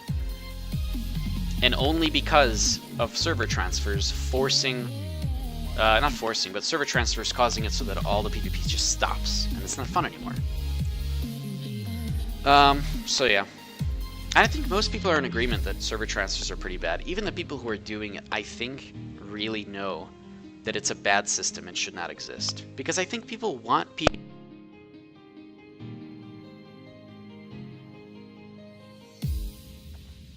Sorry, my microphone is wireless, so even though it's charging.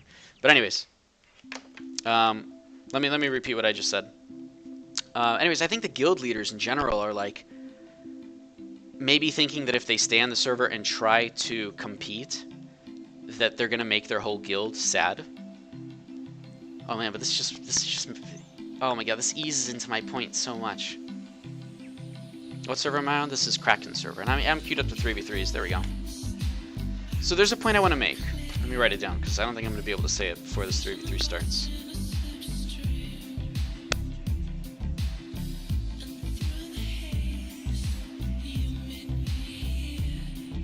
Yeah, I'm not going to be able to finish that. There's a lot I want to talk about when it comes to some of the guild leaders and how things are in this game compared to others.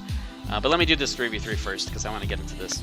So we got Viler here, we got some Thundering folks, Ransom folks. Alright, no problem. I got them hands, I'm on Kraken server if I didn't answer earlier, but I think that I did, just to make sure I said it again. But we're doing 3v3, so if anybody wants to participate in 3v3s, feel free to queue up. I'm not doing them to win, I'm just doing them for fun and to practice my, my new build.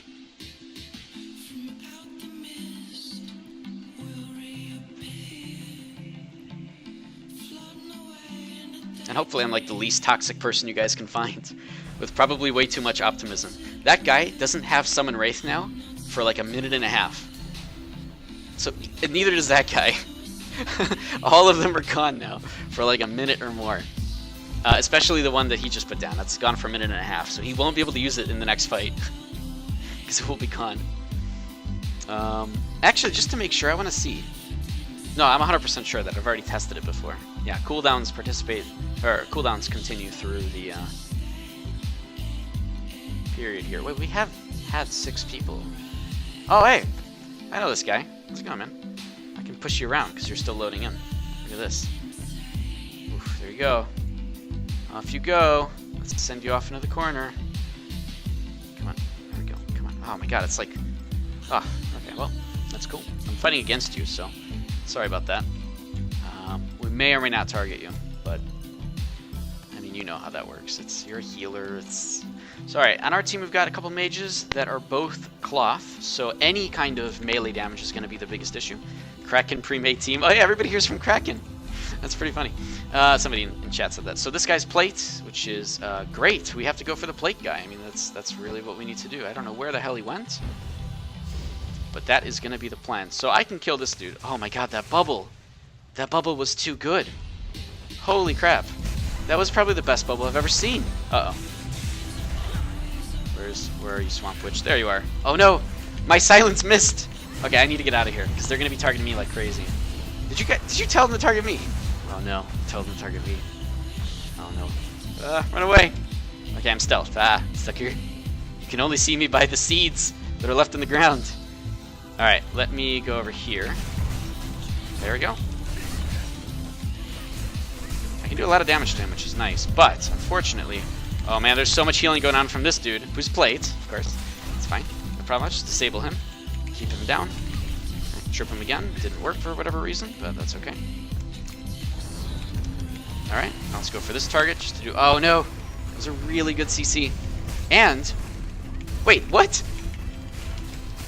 I'm under the effects of something. That was weird. Oh no, they actually killed the dude. Ah, shit. I shouldn't be going for the plate guy, actually. Ah, crap. Go over here. We still have to kill the cloth guy, but yeah, the plate healer is going to be a big problem for us. Actually, shouldn't be. Really should be the target, considering both people on our teams are mages. There we go. Do that. I'm out of mana. No, I'm out of mana. Okay, hold on. There we go. There we go. No problem. He's healed himself. With a really nice mend with backdrop. I freaking like I love Soothslayer.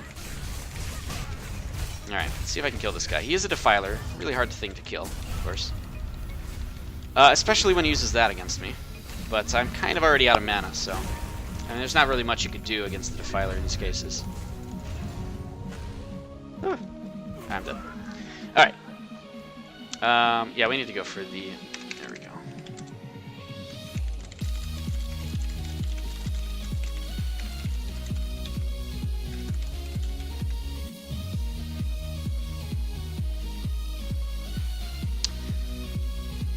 What point was I trying to make earlier? Oh yeah, we'll get back to the subject of surge transfers and things. I really want to get back to that topic because there's some words I need to say to people. But first, let's do this.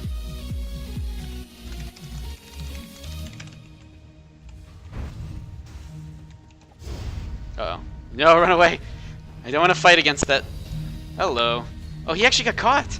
Wait, that's actually crazy. Okay. Oh no, we're getting really crazy AoE'd here. Okay. Yeah, that's some crazy AoE. No! Penetrative? Get out of here with your protective wings. It doesn't work in here. It's not the same. I like that you're using it though. I'll give you that. Oh my god, that was an amazing heal. Oh my god, your teleports! Get out of here! I can't do anything. I'm out of here. I'm dead. Oh my god. Jeez. Oh my god, that teleport saved you again so much. Jesus. Alright, both of them are bubbled. Oh my god, if they break the bubble... They broke the bubble. I think they broke the bubble though with damage over time.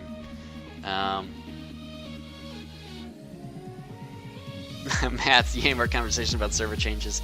No, not that. I have a different topic to talk about. It's like, it's in my head. I gotta say something. Oh, they bubbled him. Look at that. Now, are they actually going to be able to kill somebody? Because that guy's cloth. They can't kill him. That guy's plate. They could kill him. They actually could kill the Abolisher if he doesn't use...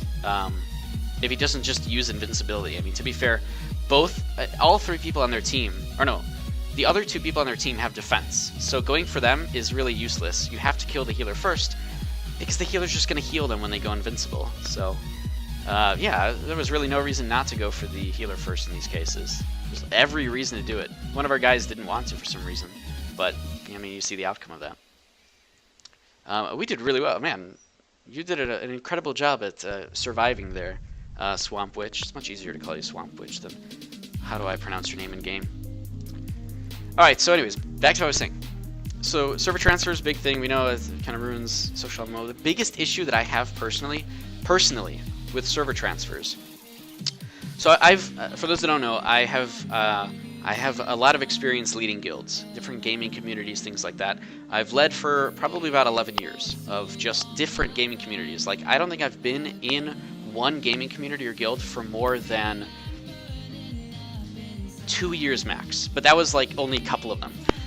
For everything else is maybe 6 months or less, because I like to go in, help out, and then I don't like staying in the same game for a long time. As you can see, I've played Arcade for 3 years. But back then, this is how it was.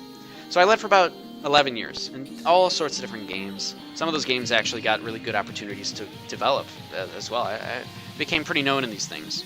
But anyways, so over the course of 11 years, I've learned how to become better, with what I do. I've learned how to become better. I know how to talk to people, I hope. I don't know, you guys let me know. But I've learned how to talk to people. I've learned how to get people to work together that normally wouldn't. I've learned how to solve all these sorts of things because I have the experience. I have 11 years of experience doing it. And I'm very proud of myself for that. It took me a long time to do it.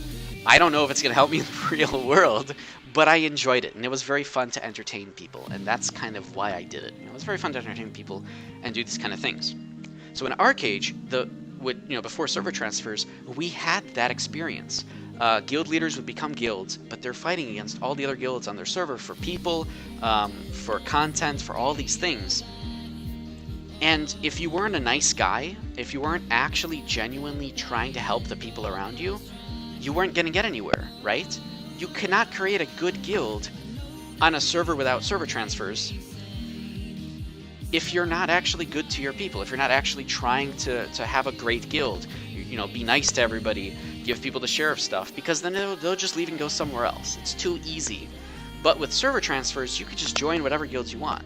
So my biggest kind of, well, the reason I really hate server transfers is that it destroys all opportunities for good guild leaders, for guild leaders who actually want to become better at what they do. Because what's the point? If you're a good guild leader, great, you'll do well on your server. Eventually, 16 other guilds will come over and just fight you. And then you'll feel bad. And one of the biggest things also is that people say things like, you know, we transferred servers because nobody was having fun here. Which is exactly like, so here's the thing, as a guild leader, you have to learn how to motivate people. Because if people are not motivated, you're not leading, right? You're not keeping people doing what they were doing. You're not. So that's part of the reason. And when guild leaders, they say this all the time, you hear it all the time, if it's not fun on a server for them, then they are not doing something right. Then they, as a guild leader, need to change something so that their people are having fun. They need to adapt to what's going on. And obviously right now, you just don't see that. You just see everybody just leaving the server because they think that will solve everything. But it doesn't. It just makes people into worse people. So does that mean the Game Pro is going to become a guild league? No, absolutely not. I led for too long. I had my fun with that. I have stepped away since that point. The last big thing that I did I was very proud of, and there's still a gaming community today.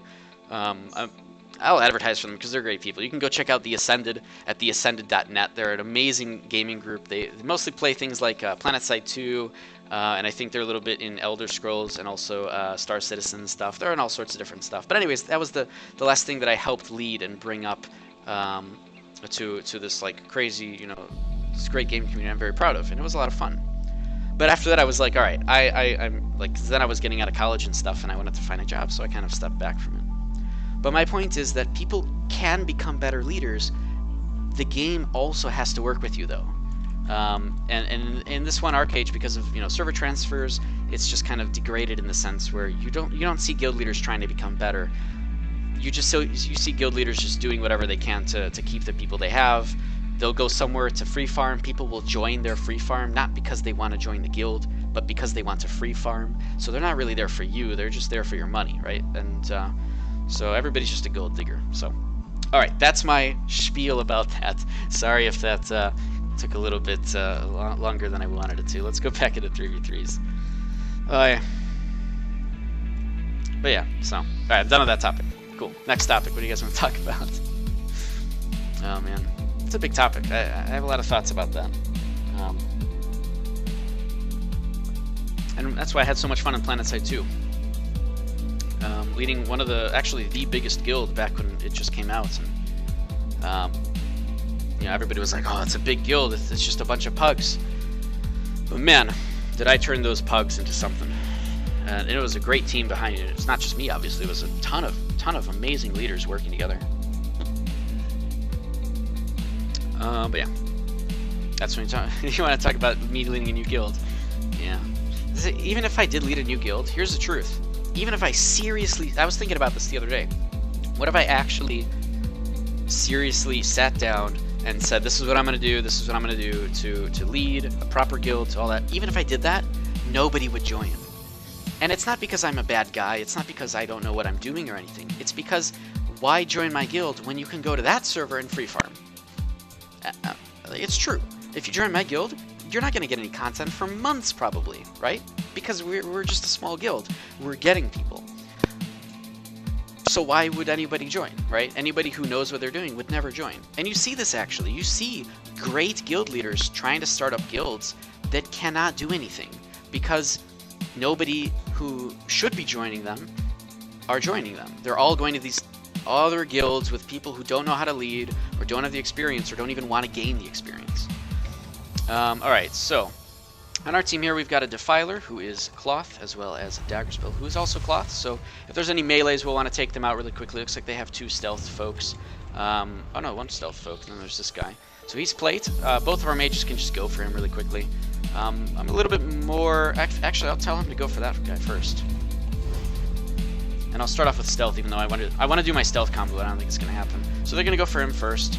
I'm going to go ahead and just disable this guy really fast here. Okay.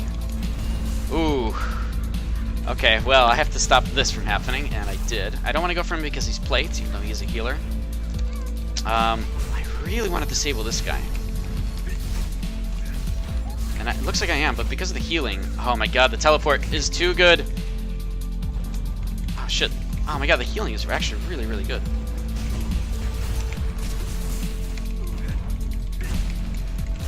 There we go. Yeah, I don't think I'm going to be able to do very much here, unfortunately. Yeah, oh well.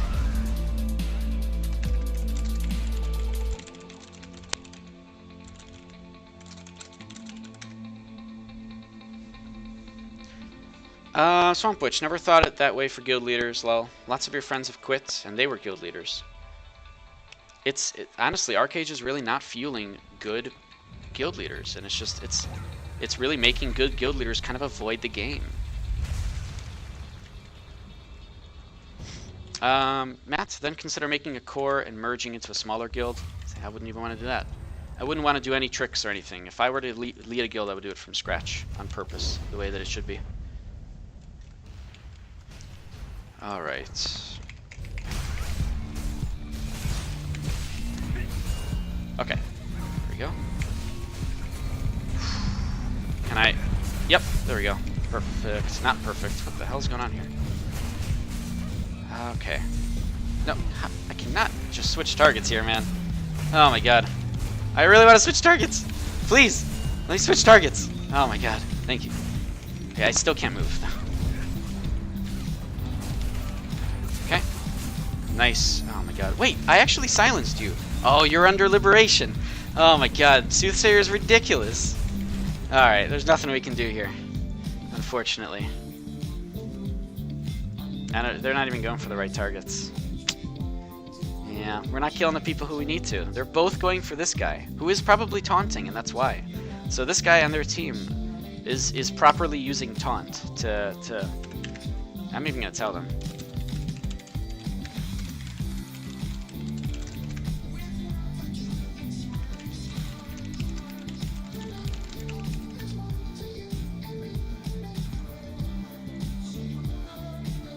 Alright, good fight. GG. Man, I gotta show up with you on my team, Swamp Witch. It'll be much easier that way for me to win. Of course, obviously. The healer on one side is always a little bit unbalanced, so to speak, for that team, right? Yeah, exactly. You're waiting for me to be on my team, exactly. Just as I said that. But anyways, yeah, so like I said, if I started a guild, I would want to do it from scratch, because I don't want... Here's the thing. For the reason that I was talking about earlier, Matt. I don't want people in my guild that don't want to be there. So if I merge with a different guild, there's no guarantee that the people from that guild want to be in my guild at all. Or in the merged whatever, you know. There's no guarantee. Like, I would want to be in a guild, number one, that has people that actually want to be there.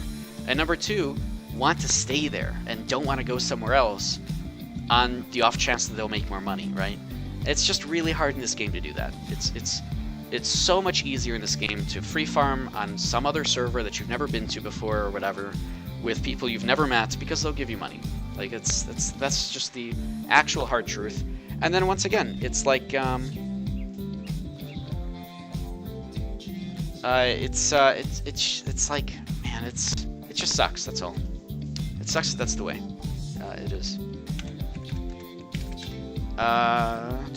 Stutter, if you're talking to me here. You should talk to me in the stream, because you know, nobody can see the whisper, but that's not something crazy. By the way, yeah, Stutter, you're talking about AH. If you run out of patron, by the way, you will always have access to the auction house no matter what. It's a one-time thing. If you ever have patron ever, it'll give you access to the auction house, and then you have it forever. I think that's what you're talking about to me in whisper here. This is actually a big deal because they gave everybody free patron a long time ago. Like, a long time ago, they did this thing where everybody got free patron. And let me queue up again right here to 3v3s. And so all those people who got free patron for 7 days continue to have access to the auction house. Everyone, because it just stayed with it. But yeah, so Matt, you're asking for a miracle there. Best to stay solo player as you are now. Yeah, I know.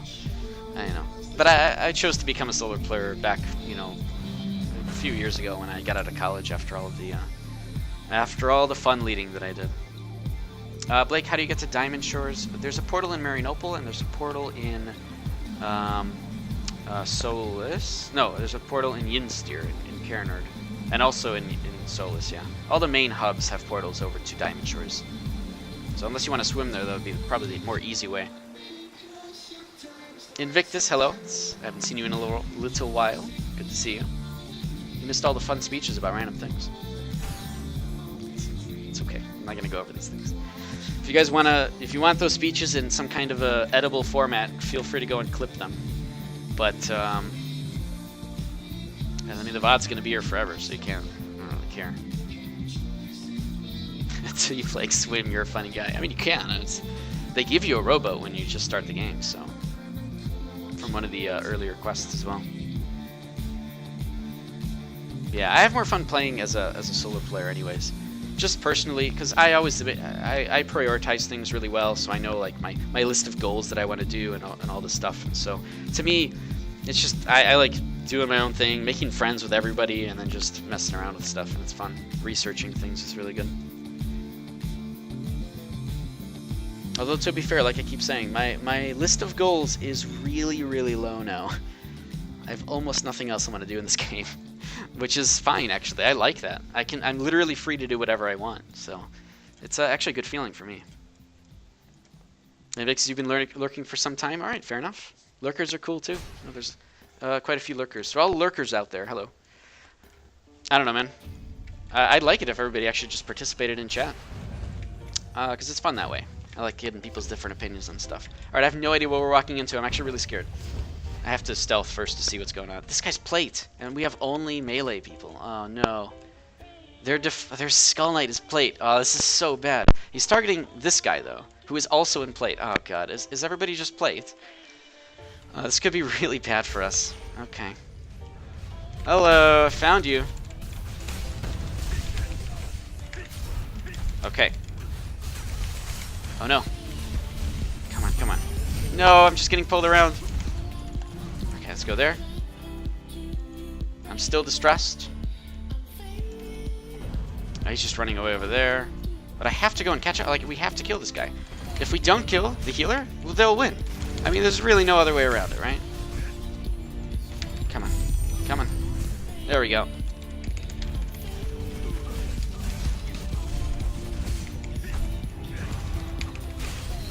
I actually silenced you. I'm not sure how you... Oh, my silence probably missed. Ah, I hate having low accuracy. No, come on. I just want to kill the healer one time. One time. Can I have a team that wants to kill the healer? I never have a team that wants to kill the healer. Oh, man.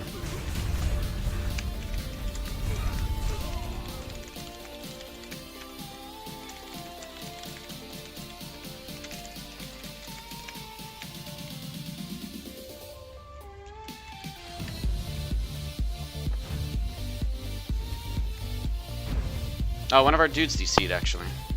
Alright, well, that sucks. Oh. Aha! Gotcha!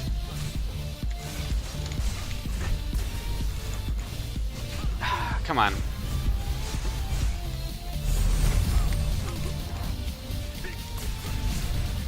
Alright, it doesn't matter. Yeah, we're down one player, so there's no way we can win. There, he's over there, but yeah. T. Blake. Oh wait, what's going on? Hold on, what are you guys talking about? Matt's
and nobody potted for those 2 hours. It was actually perfect. It was amazing.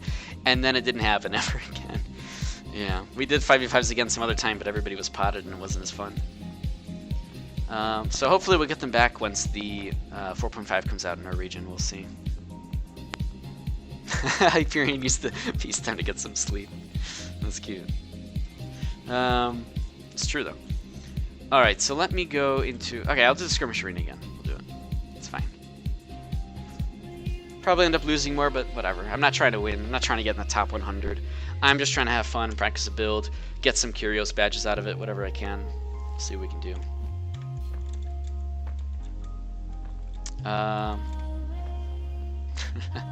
So yeah. I actually don't know if... I don't think the 4.5 actually gave them back the 5v5s arena in Korea. So they might still be hesitant about doing 5v5s with cross servers. I don't know. But if you guys want to see the 5v5s arena come back, go to the suggestions forum, the game feedback forum, and make a thread about it and do it.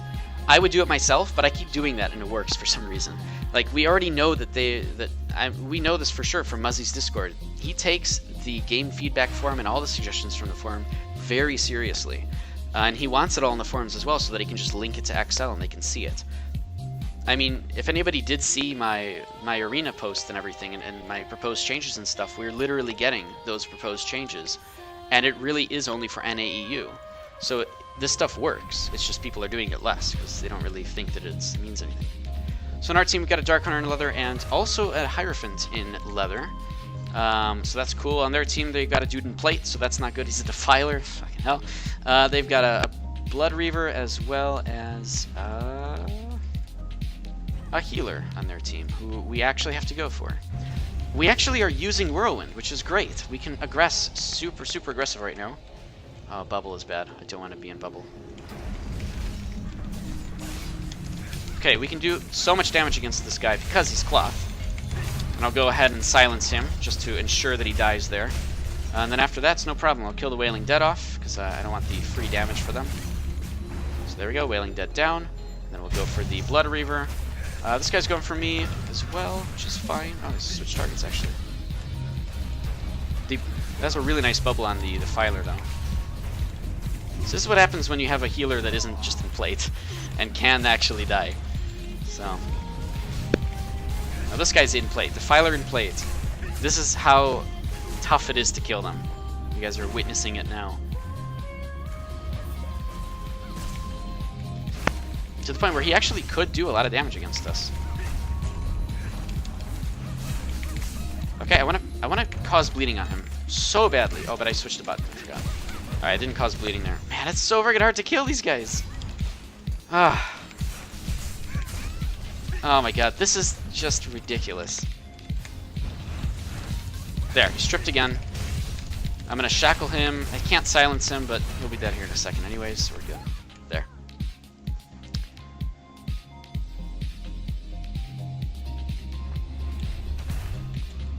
Invictus, you posted feedback on the Lunarite changes, so you're happy that something is changing. Yeah, I mean, a lot of people did. There's so much feedback on the Lunarite changes. Okay, so everybody's got Whirlwind Blessing down, so we're good. We can actually aggress here just fine. I actually don't want to open up here. Oh shit, fucking Bubble Trap. I should have stopped the Bubble Trap. I don't know why I didn't. Should I, like, lasso him?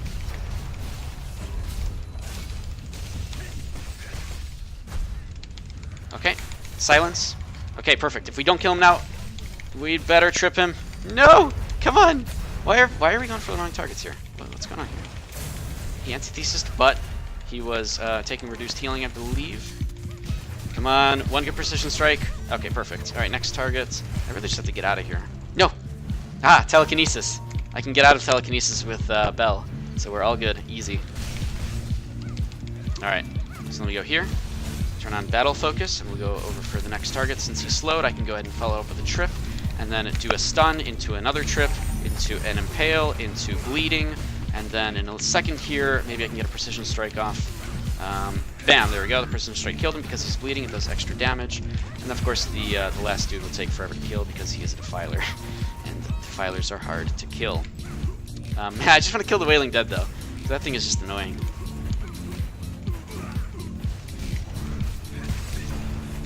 There we go. Oh my god. Can't even kill the way like that. Get out of here. Alright. Bam. We're fine.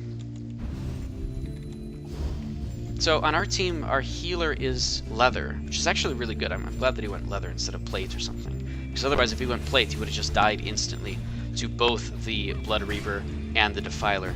The Blood Reaver using whatever he can to do magic damage.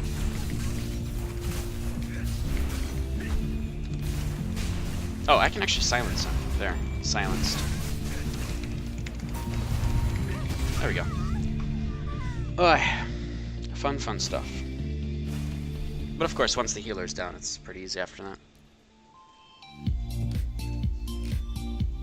We had a healer of our own too, so really we just had... I guess the other guy was a Dark Runner, right? Yeah, so we had 2 melee DPS versus their Defiler, pretty much tank DPS healer setup, which their tank DPS healer setup would have worked really well if they were actually properly defending their healer. In fact, strangely enough, it's like their healer just walked out of their bubble. I don't know if you guys saw that, but I was only killing the healer because they walked away from their bubble, so maybe that was kind of their mistake that they made. Not really sure. That's probably what it was, though. I'm not sure why they did that. You should have just stayed in the bubble the whole time and healed. It would have been fine. They looked like they had a plan, too, because they were all very much grouped together. Alright, so let's go back in. I'm still using Bruiser Badges, of course, because it's just more interesting that way. Invictus, even though there are changes coming... Here we go, nice. Even though there are changes coming for us, the communication is pretty bad between Tryon and the community. They still need to improve a lot. I think they were really planning on improving the community, or the communication between not just Tryon and the community. Tryon is telling us what they can, especially if you're on Muzzy's Discord. He's incredibly vocal about everything. Probably more than he's supposed to be. But I think the biggest issue is... oops, oh no, I need to turn on this thing. A bigger issue is they're trying to make XL Games have a voice with us. And I don't know, it just doesn't seem like XL Games is pulling through with that. So I am pure DPS here. Game Pro's solo Anthelon, I'm pretty much doing that right now because I'm solo DPS with 2 healers here. On their team, they've got a dude I need to kill instantly because he's cloth. Oh god, oh god. No, no, no, no. Aha! You're out of there. Okay, so this guy's cloth, so I can actually do some damage here. And I have to also protect my healers properly. So, hey, Cedar, how's it going, man? I thought you were making money. What happened? Oh, shit. Oh, wait, arc lighting still affected me? What? I thought that it wasn't going to work because it was through a wall. So luckily, there's actually... Oops. Oh, no, I might die here. Oh, the nice heals. I also healed myself, too, so I just went right back to full. So this is actually like a somewhat interesting fight because... Oh, no, stop this. No, stop freezing tracks. Okay. 1 down. Oh, this guy's petrified? Alright, well, now I'm actually not having fun. Can we not petrify people? I'm actually going to ask my guys not to petrify people. Because I don't think there's any way they can get out of it. No, I can stop frigid tracks. Shit. Didn't do it. Okay, I want to use my... Oh my god, the healing! Okay. I mean, I have 2 healers. Normally, these kind of fights, though, don't go very well for the people who have 2 healers. Normally, it's just the DPS dies and that's it, but these healers are doing a really, really good job of keeping me alive. Plus, I believe they both went cloth. They did. So, Cedar, you're going to be the last one to die, buddy. I'm sorry. I'm sorry they petrified you.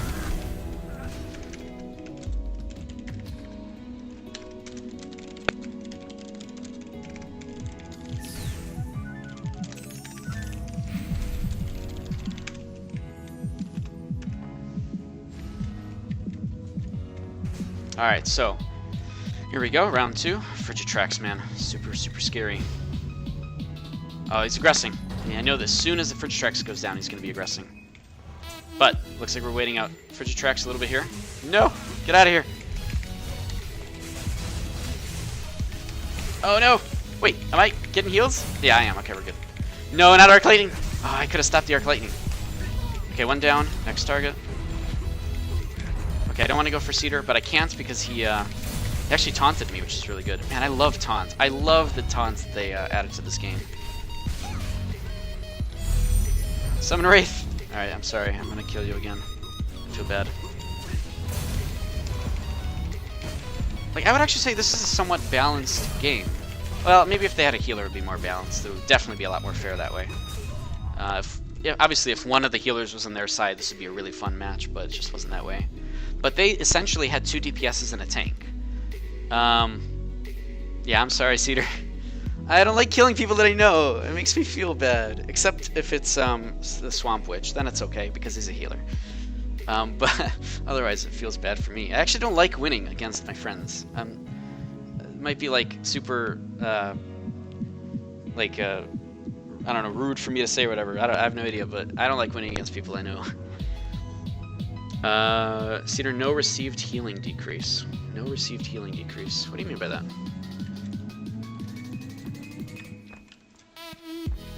No received healing decrease. Oh, were you like not able to apply it on me or something? Because yeah, that would have definitely killed me if I had no received healing. Or if I had received healing decrease, for sure. Oh, if like somebody used Stalker's Mark on me or something, it would have helped. But I don't think anybody there was...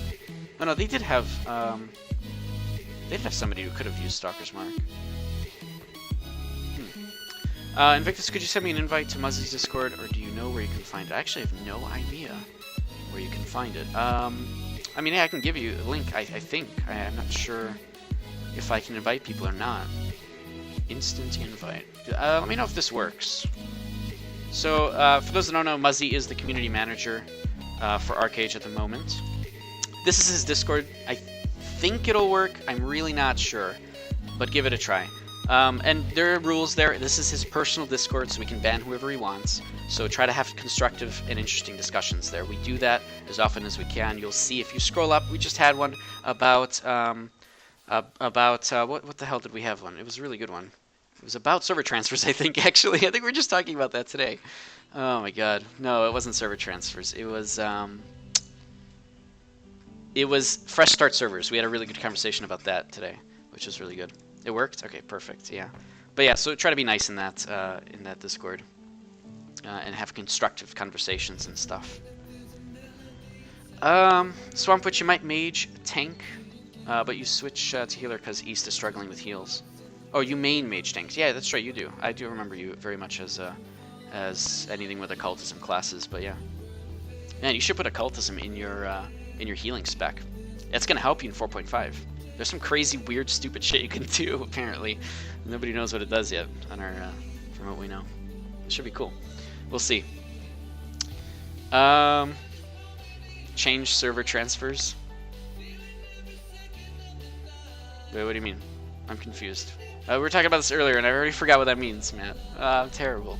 I feel bad. But yeah, a lot of the people from East actually went to Omen back when Omen was partially in East. I know they grabbed a bunch of players. They didn't grab as many from West, though. They did what they were doing. Oh, you're rocking Edgewalker next patch? Yes, perfect. Oh man, I'm excited. I want to see people do everything with occultism. The problem is occultism is too powerful. They've made it like a necessary thing in 4.5, so hopefully that'll get nerfed in some way before it comes to our region. And yeah, Witchcraft is really powerful next patch. I'm really liking that these sort of utility skill sets are becoming more of a forefront. So, should be cool. I'm excited for that, of course. So, let's do more 3v3s, question mark? See if we can do that again.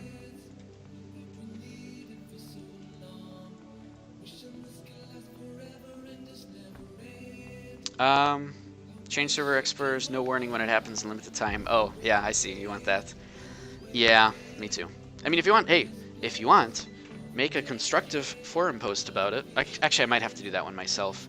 Honestly, I might do that just to see where it goes. The problem is, here's the thing. Matt, I can go to the forums. Sorry, I got a squeaky chair. I can go to the forums and I can be like, guys, this is why we need server transfers to be changed. These are the things, these are the benefits, these are the negatives, here are the positives, here's the pros and cons. I can make an amazing post about it. The majority of people who want server transfers to exist are people who don't care.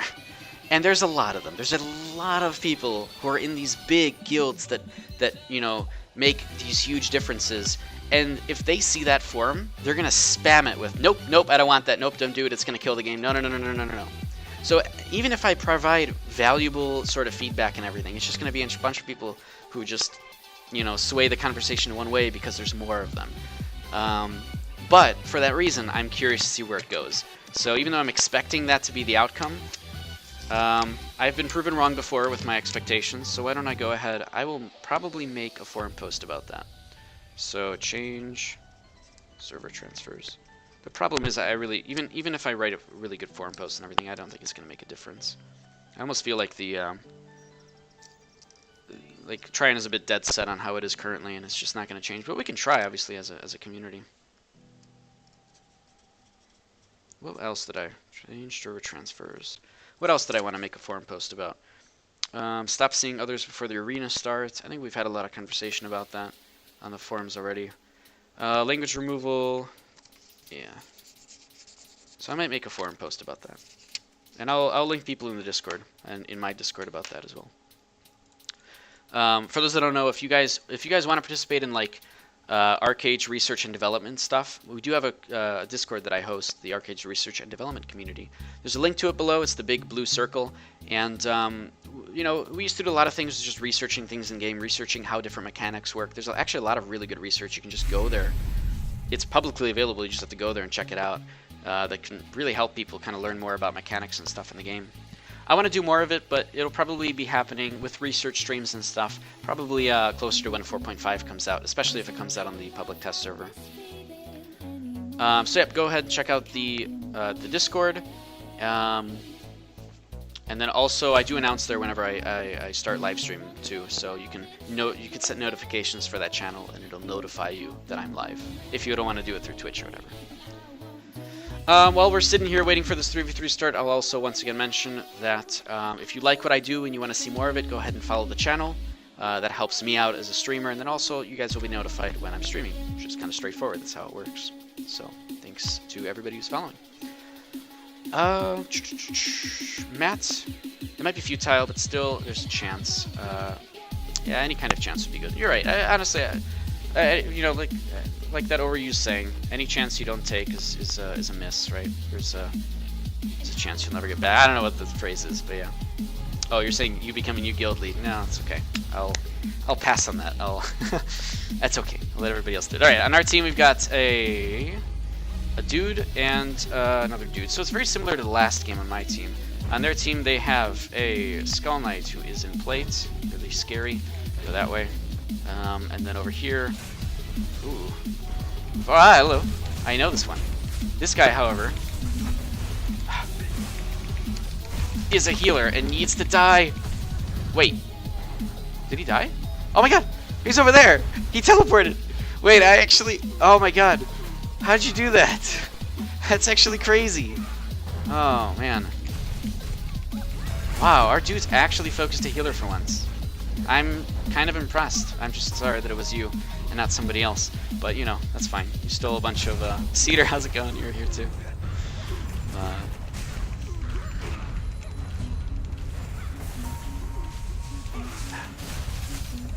Hold on. Wait, did you guys talk in chat or something? Because I just heard part of a conversation in chat. It was weird. How did we kill him so quickly? How did we kill you so quickly? There was no way... Oh, it's because we have a freaking mage. I forgot. Your plate. You've gone plate. That was a mistake. You shouldn't have gone plate. You should go leather. I'm just telling you. It's better. You'll feel better if you go plate all the time, or leather all the time. See, he's overgressing, and I have to kind of go in there and help as well. The overgressing. Okay, let's stop Cedar from doing anything. Oh, I need to do a silence here. I need to. Okay, there, silence is off. Now we can go over for that target. Hello, protective wings. That was actually really good protective wings. You actually stopped God's Whip from hitting you, dude. See, this is what I'm talking about. This needs to happen more often. Oh, shit, and we killed him. Really, really nice bubble there with the witchcraft combos. I'm not getting the people on my stream in my team, though, and I'm actually really sad about that. Because I want to be on a team with Cedar and And Swamp Witch. I don't know how to say your name, Swamp Witch. I have no idea how to say it, game. I don't know how to vocalize it. I feel kind of bad about that, but I'm pretty bad with those kind of things.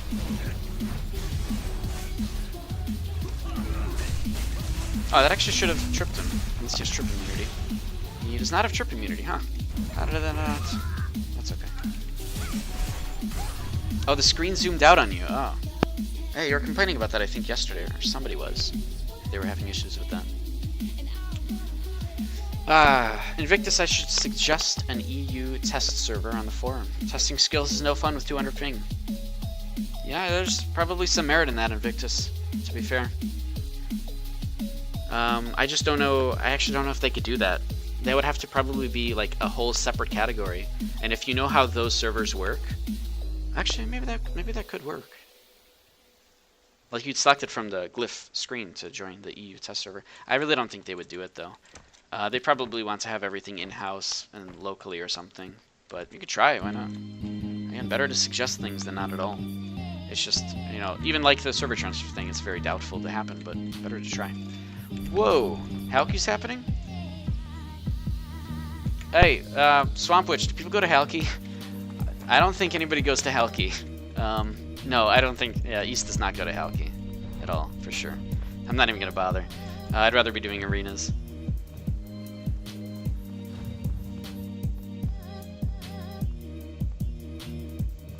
Yeah, they're... I don't want to go to that. Even if it's free honor, I don't care. Alright, let me do some 1v1s here. Gladiator Arena, see what we can get. Matt, Arcade needs new players. Any idea how Tryon could go about doing that? It is actually, to be fair, that is Tryon's job. Tryon's job is marketing, which we all know how that goes, and advertising. That's their job as the publisher, really. And to, you know, to coordinate and tell the developers what we want, which they do as much as they can, but it really is up to XL Games. So, do I have any suggestions for Tryon on how to advertise better?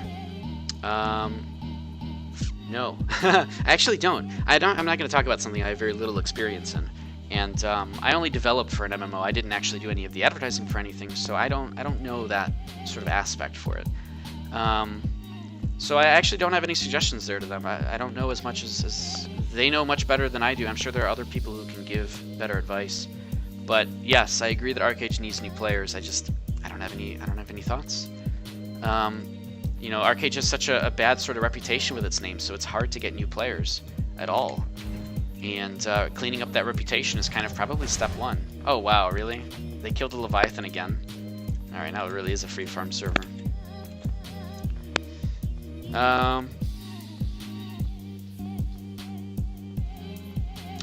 Swamp Witch East, don't do Halky. Okay, no problem. I'm not going to bother with that. It's a shame. Cedar, time to do Glad Arena if I get a pop. Yep. That's what I'm trying. I'm not getting one. But that's not cross server, so unfortunately you can't play there. Unless you are in Kraken, but I don't think you are, right? I don't remember.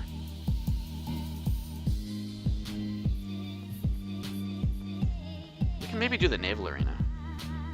But, man, I'm still fighting myself over whether Naval Arena is actually cool or not. Like, to watch. Yeah, you're on Reckoning, that's right. Okay. Is the Naval Arena cool? Like, it's cool to play if you're playing solo, but like to watch, I just don't feel like it's that cool. Nobody's in 1v1s? Alright, that's weird. Alright, let me queue up for the Naval Arena and see if we get anything. If you guys want to queue up to the Naval Arena, go for it. Let's do a Naval Arena, guys. That's cross-server, anybody can participate. Hopefully you guys get on my boat and we can do boat stuff together, I don't know. But I'm not driving. I'm so self-conscious about the driving thing. Two Bear Arms, are you on Kraken? Yes, I am on Kraken. That is correct. Cedar, you're plate Argent, so you probably wouldn't want to fight me. Actually, I would, but most people wouldn't, yes. But I like fighting against tanks or people who I really shouldn't kill, because when I kill them, it feels good. And if I don't kill them, then it's okay, it doesn't matter. Swamp Witch, people like Naval, apparently. People like Naval because it's double Kyrios badges, and it gives a lot of Kyrios badges if you win. Oh yeah, Invictus, meanwhile you're on EU. Oh, I'm sorry. You could make an A character and try to level them up and then do Naval with us, right? Because the limitation on Naval Arena is level 30. I mean, this is not bad, right? You can get a level 30 guy. Easy. But yeah, the naval arena is okay. It's just, I actually like it if I'm playing by myself, like if I'm doing my own thing. But I think for streaming, it's just not as interesting to watch a boat spend 5 minutes going around a circle, you know, with very little action happening. That's just my opinion on the subject, because I've watched people do naval arenas. I've watched myself do naval arenas, and I found myself to be like, you know, it's like, it's mixed entertainment values. I don't know. I'm not really sure. But I'd like to get your opinions on watching Naval Arena if you have seen people do it.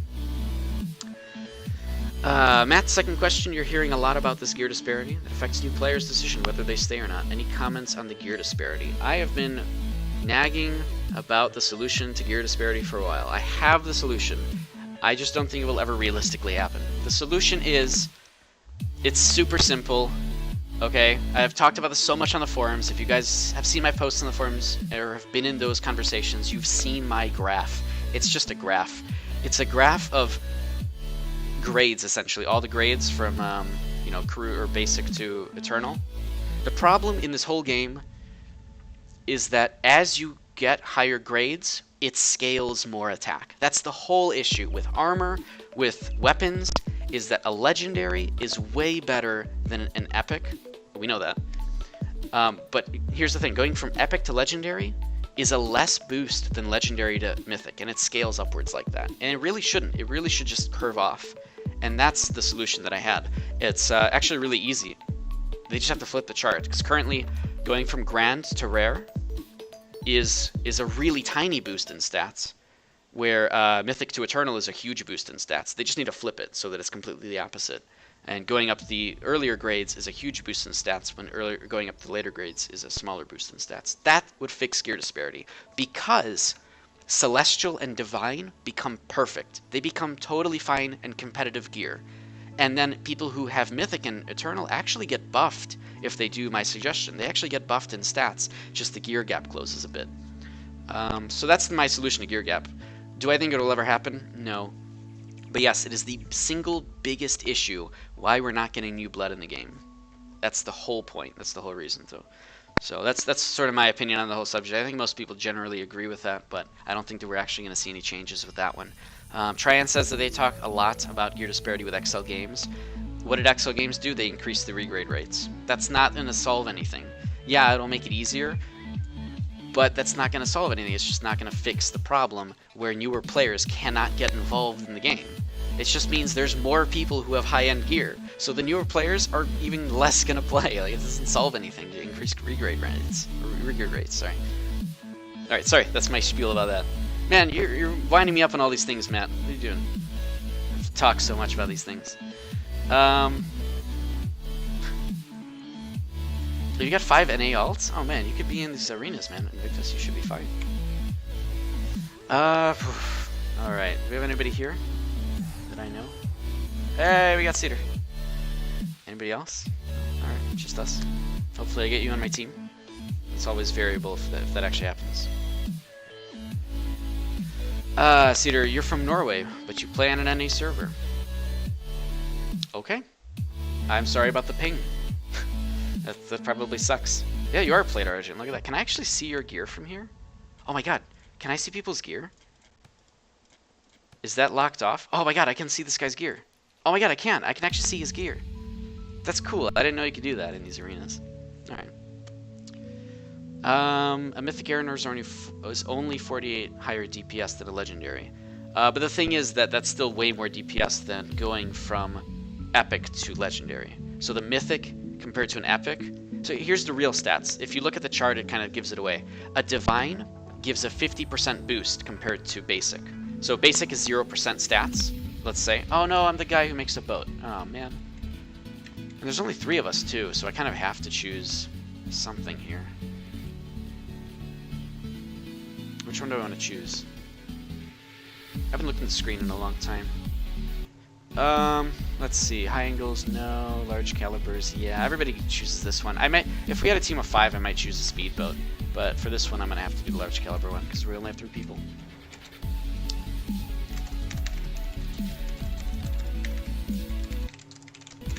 Why is my YouTube is lagging? Sorry, guys. Might have to turn that off if that's the case. But is it worth it? It's the amount of gold that you need. The amount of gold that you need, is it worth it for... Currently, yeah, it's worth it for Mythic because it's incredibly higher damage than not doing that. Alright, yeah, I don't know why YouTube is lagging. I'm just going to turn that off. We'll do the arenas here. We'll just talk. Kind of weird. But whatever. Okay. Yeah, I didn't want to drive. I'm trying to get these guys to drive because, obviously...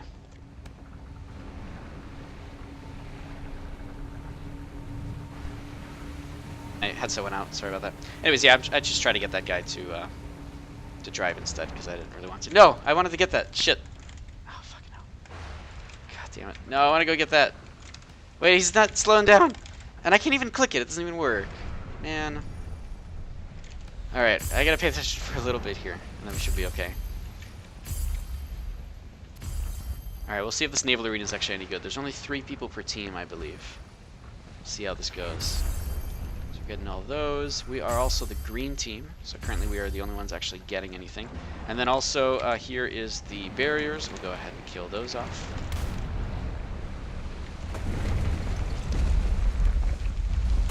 There we go. Let's see if we got the purple buff. We did, so that's good. Not a big fan of the naval arenas. I wish they just took out these buffs completely. Then it would be a lot more fun, I think. But anyways, yeah, so the stats are... Oh, hello. The stats are... If so a divine gear is 50% better stats than basic. And a mythic is 100% better stats than basic. It's literally double than a divine. A divine is 50% versus mythic. That's the big issue. That's what the problem starts to become, is this sort of thing. So, and then of course it like scales badly too, where like legendary, you know, legendary is still 30% better than divine. So somebody with divine gear is really just unable to be competitive in the slightest because of just how powerful mythic is and legendary is. So if you flip the charts, they become way better, and divine ends up being 75% versus mythic's 100%, and that's like that's really good. That's really what it should be. Divine has to be competitive gear, but in this current system, it's nowhere near competitive. Nowhere, not even close. And so that's part of the whole problem with the gear gap issue.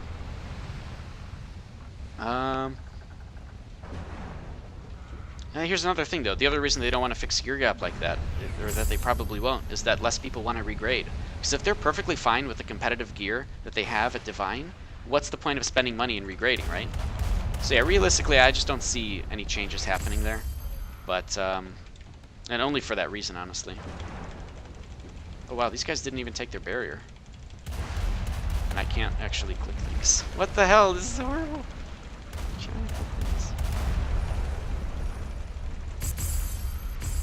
Oh, yeah, there we go. I can't actually get that barrier. I would like to, but oh well. We still have the buff for, looks like, 1 minute left. I don't know what we can do in that 1 minute. The yellow and red are actually getting tons and tons of souls. I kind of wish we went for that barrier just in case it was actually purple. Matt's true, because essentially players need to have epic to even consider being competitive. And even then, an epic versus... an epic is, I believe... Let me think. An epic is 75? No. An epic is 65% versus base. So an epic versus a mythic anyways, like a mythic is 100%, you're literally 35% off anyways, even if you have an epic. It's nothing compared to a mythic. So even that's not really competitive, since there's a lot of the higher end gears are getting mythics at this point. And that's just how it is. Oh, we have 7 seconds left. Let's see how many of these we can get. Come on. 3, 2, 1. Anything? Yeah, boys, we got him. We're in the lead, I think. Actually, not even sure. Okay, nice, perfect, cool. Excel. I have a mythic tier 7 Adachi and a freaking shreds. Yeah, no kidding. But here's the thing. I have actually a really good question for you. For anybody that has mythic weapons. If the gear gap was fixed, Like, do you actually? That's not the question. Do you want the gear gap to be fixed? And don't give me the, you know, I have to answer yes or I'm going to look like a bastard. You can answer no. It's okay to answer no to that if you don't want the gear gap to be fixed. That's actually fine. And there's perfectly good reasons for that. And I agree with a lot of them too. Like if you spent a lot of money to be this far ahead, or a lot of time and effort to be this far ahead, and then suddenly everybody else catches up, I get it. I understand that people don't want that. Like it makes perfect sense to me. But I think that overall, more people would start having fun, more people would start playing, and because more people are starting to play, it'll become more fun for everybody, regardless of who has better gear or not. But I get that argument. I understand it perfectly. Oh no, I might fall off the boat. I'm trying to repair it. Okay, we're good. I think we're alright. Did we... I think we repaired everything, so we're okay. I don't even know where we are right now. Hopefully whatever's happening on screen is interesting, because I don't know what's happening on screen. Ah, shit, we're going for that thing. I get this guy. There we go. Ah, I got him. Okay. Excelsior saying, just for the sheer fact that you want PvP, and you want more people to have the will to fight. Yeah, for that reason, yeah, that makes sense. So I'm glad that you have that mentality. I want more people to have that mentality, but, you know, who knows. Bear Arms, game for a look at the bottom of your screen. You can't say you're in the lead. We're not? We're green. I thought we're green. We're in the lead. Can't say you're in the lead. It's whoever's more to the right is in the lead. So it's 54 souls here, and everybody else has 20, 19, and 0. So for now, we're doing okay. For now. But, you know, who knows how that's going to change. We got 5 minutes left. It's really hard to survive. And if we knock into their boat, they start to actually steal some of our souls.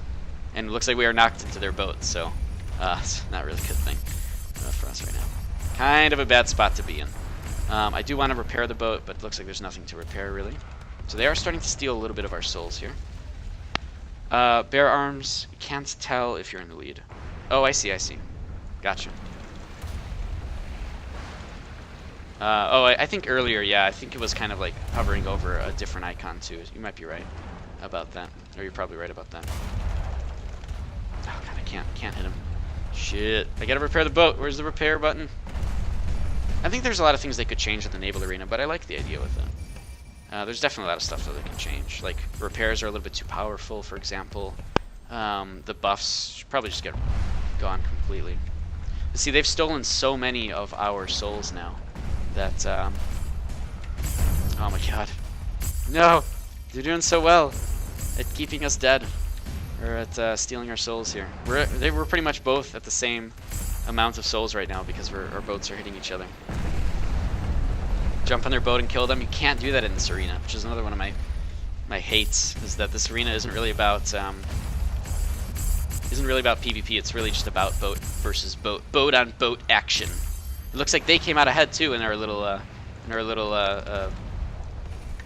boat fiesta that we just had, as they actually ended up with more souls in the end. So it's a little bit of a weird system. But I like the idea of it. I think they can change the naval arena to make it really good. It's just going to take some time, right? But it was better to do something weird like this and keep trying and make it better than it is not to make it at all. Bear Arms is a stupid geared player. I don't care what change comes. You just want more people to fight. I hope... See, that's the thing. I think in reality, everybody has this perception that people with high gear just want to be always ahead and don't want to, like... don't want to have competition because, but that doesn't make any sense because what's the point of getting high gear otherwise, right? That's the point of the game, is to keep getting better gear. And some people might just be luckier than others. That's just how it goes. But, so yeah, I do hope that people do actually want to see the gear gap change, and especially the people at the top who have all the gear and it's like a lot of them spend the most money on things. Oh geez, this guy's probably regretting coming at us. He's like noping out of there. Oh man. Who is that? That's yellow, so they don't have very many souls, so killing them doesn't really help too much. They're actually changing the naval arena in 4.5 to make it a little bit better and more reasonable. They're even making it so that if you just kill another ship, you gain 20 souls, even if they don't have anything. So there's reason to kill ships that don't have anybody on them. There's also some other changes with the naval arena, but I forgot what they are. So we're second still. There's 2 minutes left. Bear Arms, you're actually top 15 in NA in gear, and you would totally trade some of it off for PvP. It's, you know, when I make, so, I mean, I hope you're participating in the forums, Bear Arms, about some of these, you know, issues that people are talking about with gear gap. Thing is, I'm 100% sure Tryon has seen my solution and the graphs and everything. They've seen all the data. That thing just did some damage to us. It slowly melts all objects. Huh? It's just, it really is down to XL Games. That is their thing. And what do they do in 4.5? They doubled the regrade rates. Yes, they're doubled, but that's just going to make it more accessible for current players to get in and do stuff. But for new players, now you have to fight all these people with you know, more gear. It's tough to want to progress. So doubling the regrade rates is not a solution, and they just kind of seem to think that it is, which is, you know, it's a real shame. All right, let's go for. Oh, that's the best buff we can get. Come on, why can't I? Oh my God, we just wasted the whole buff. What the hell? I couldn't even. Oh no, no, come on. Ah, jeez. All right, well I'm dead. All right, whatever. I don't care. GG. I fell off my ship. I was trying to get on a freaking cannon, and it didn't work. It sucks. I think he's trying to get me, but...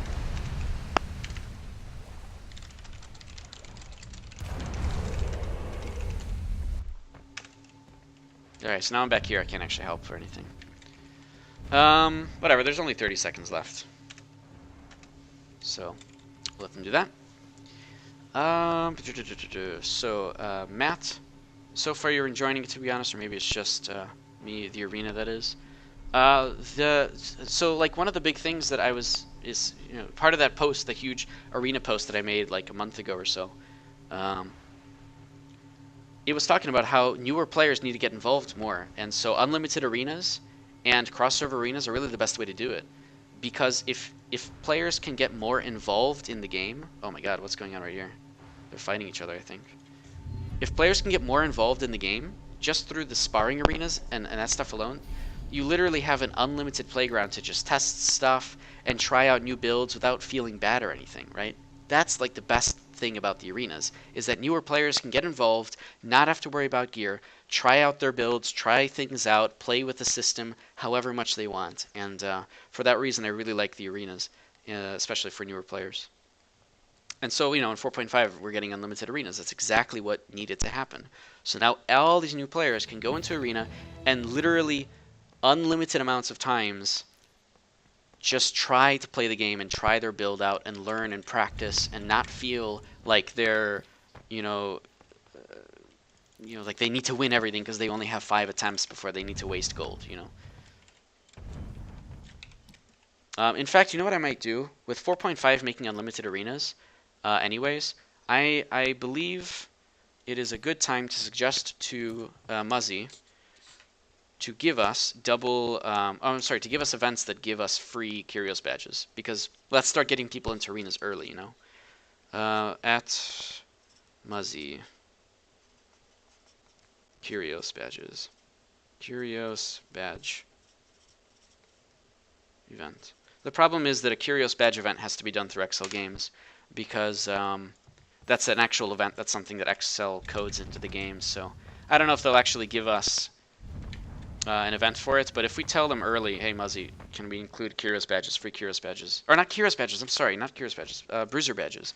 If we can get Bruiser badges into the next event, then that would be really good for us, especially with 4.5 changes to the arena.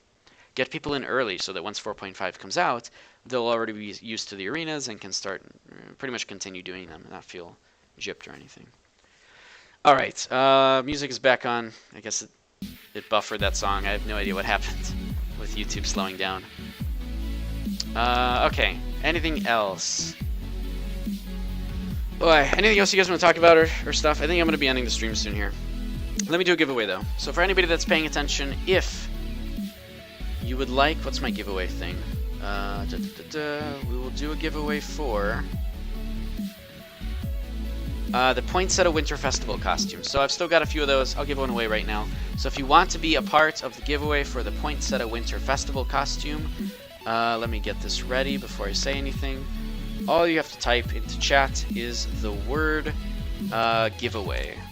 So just type giveaway into chat. Casing doesn't matter. Uppercase, lowercase doesn't matter.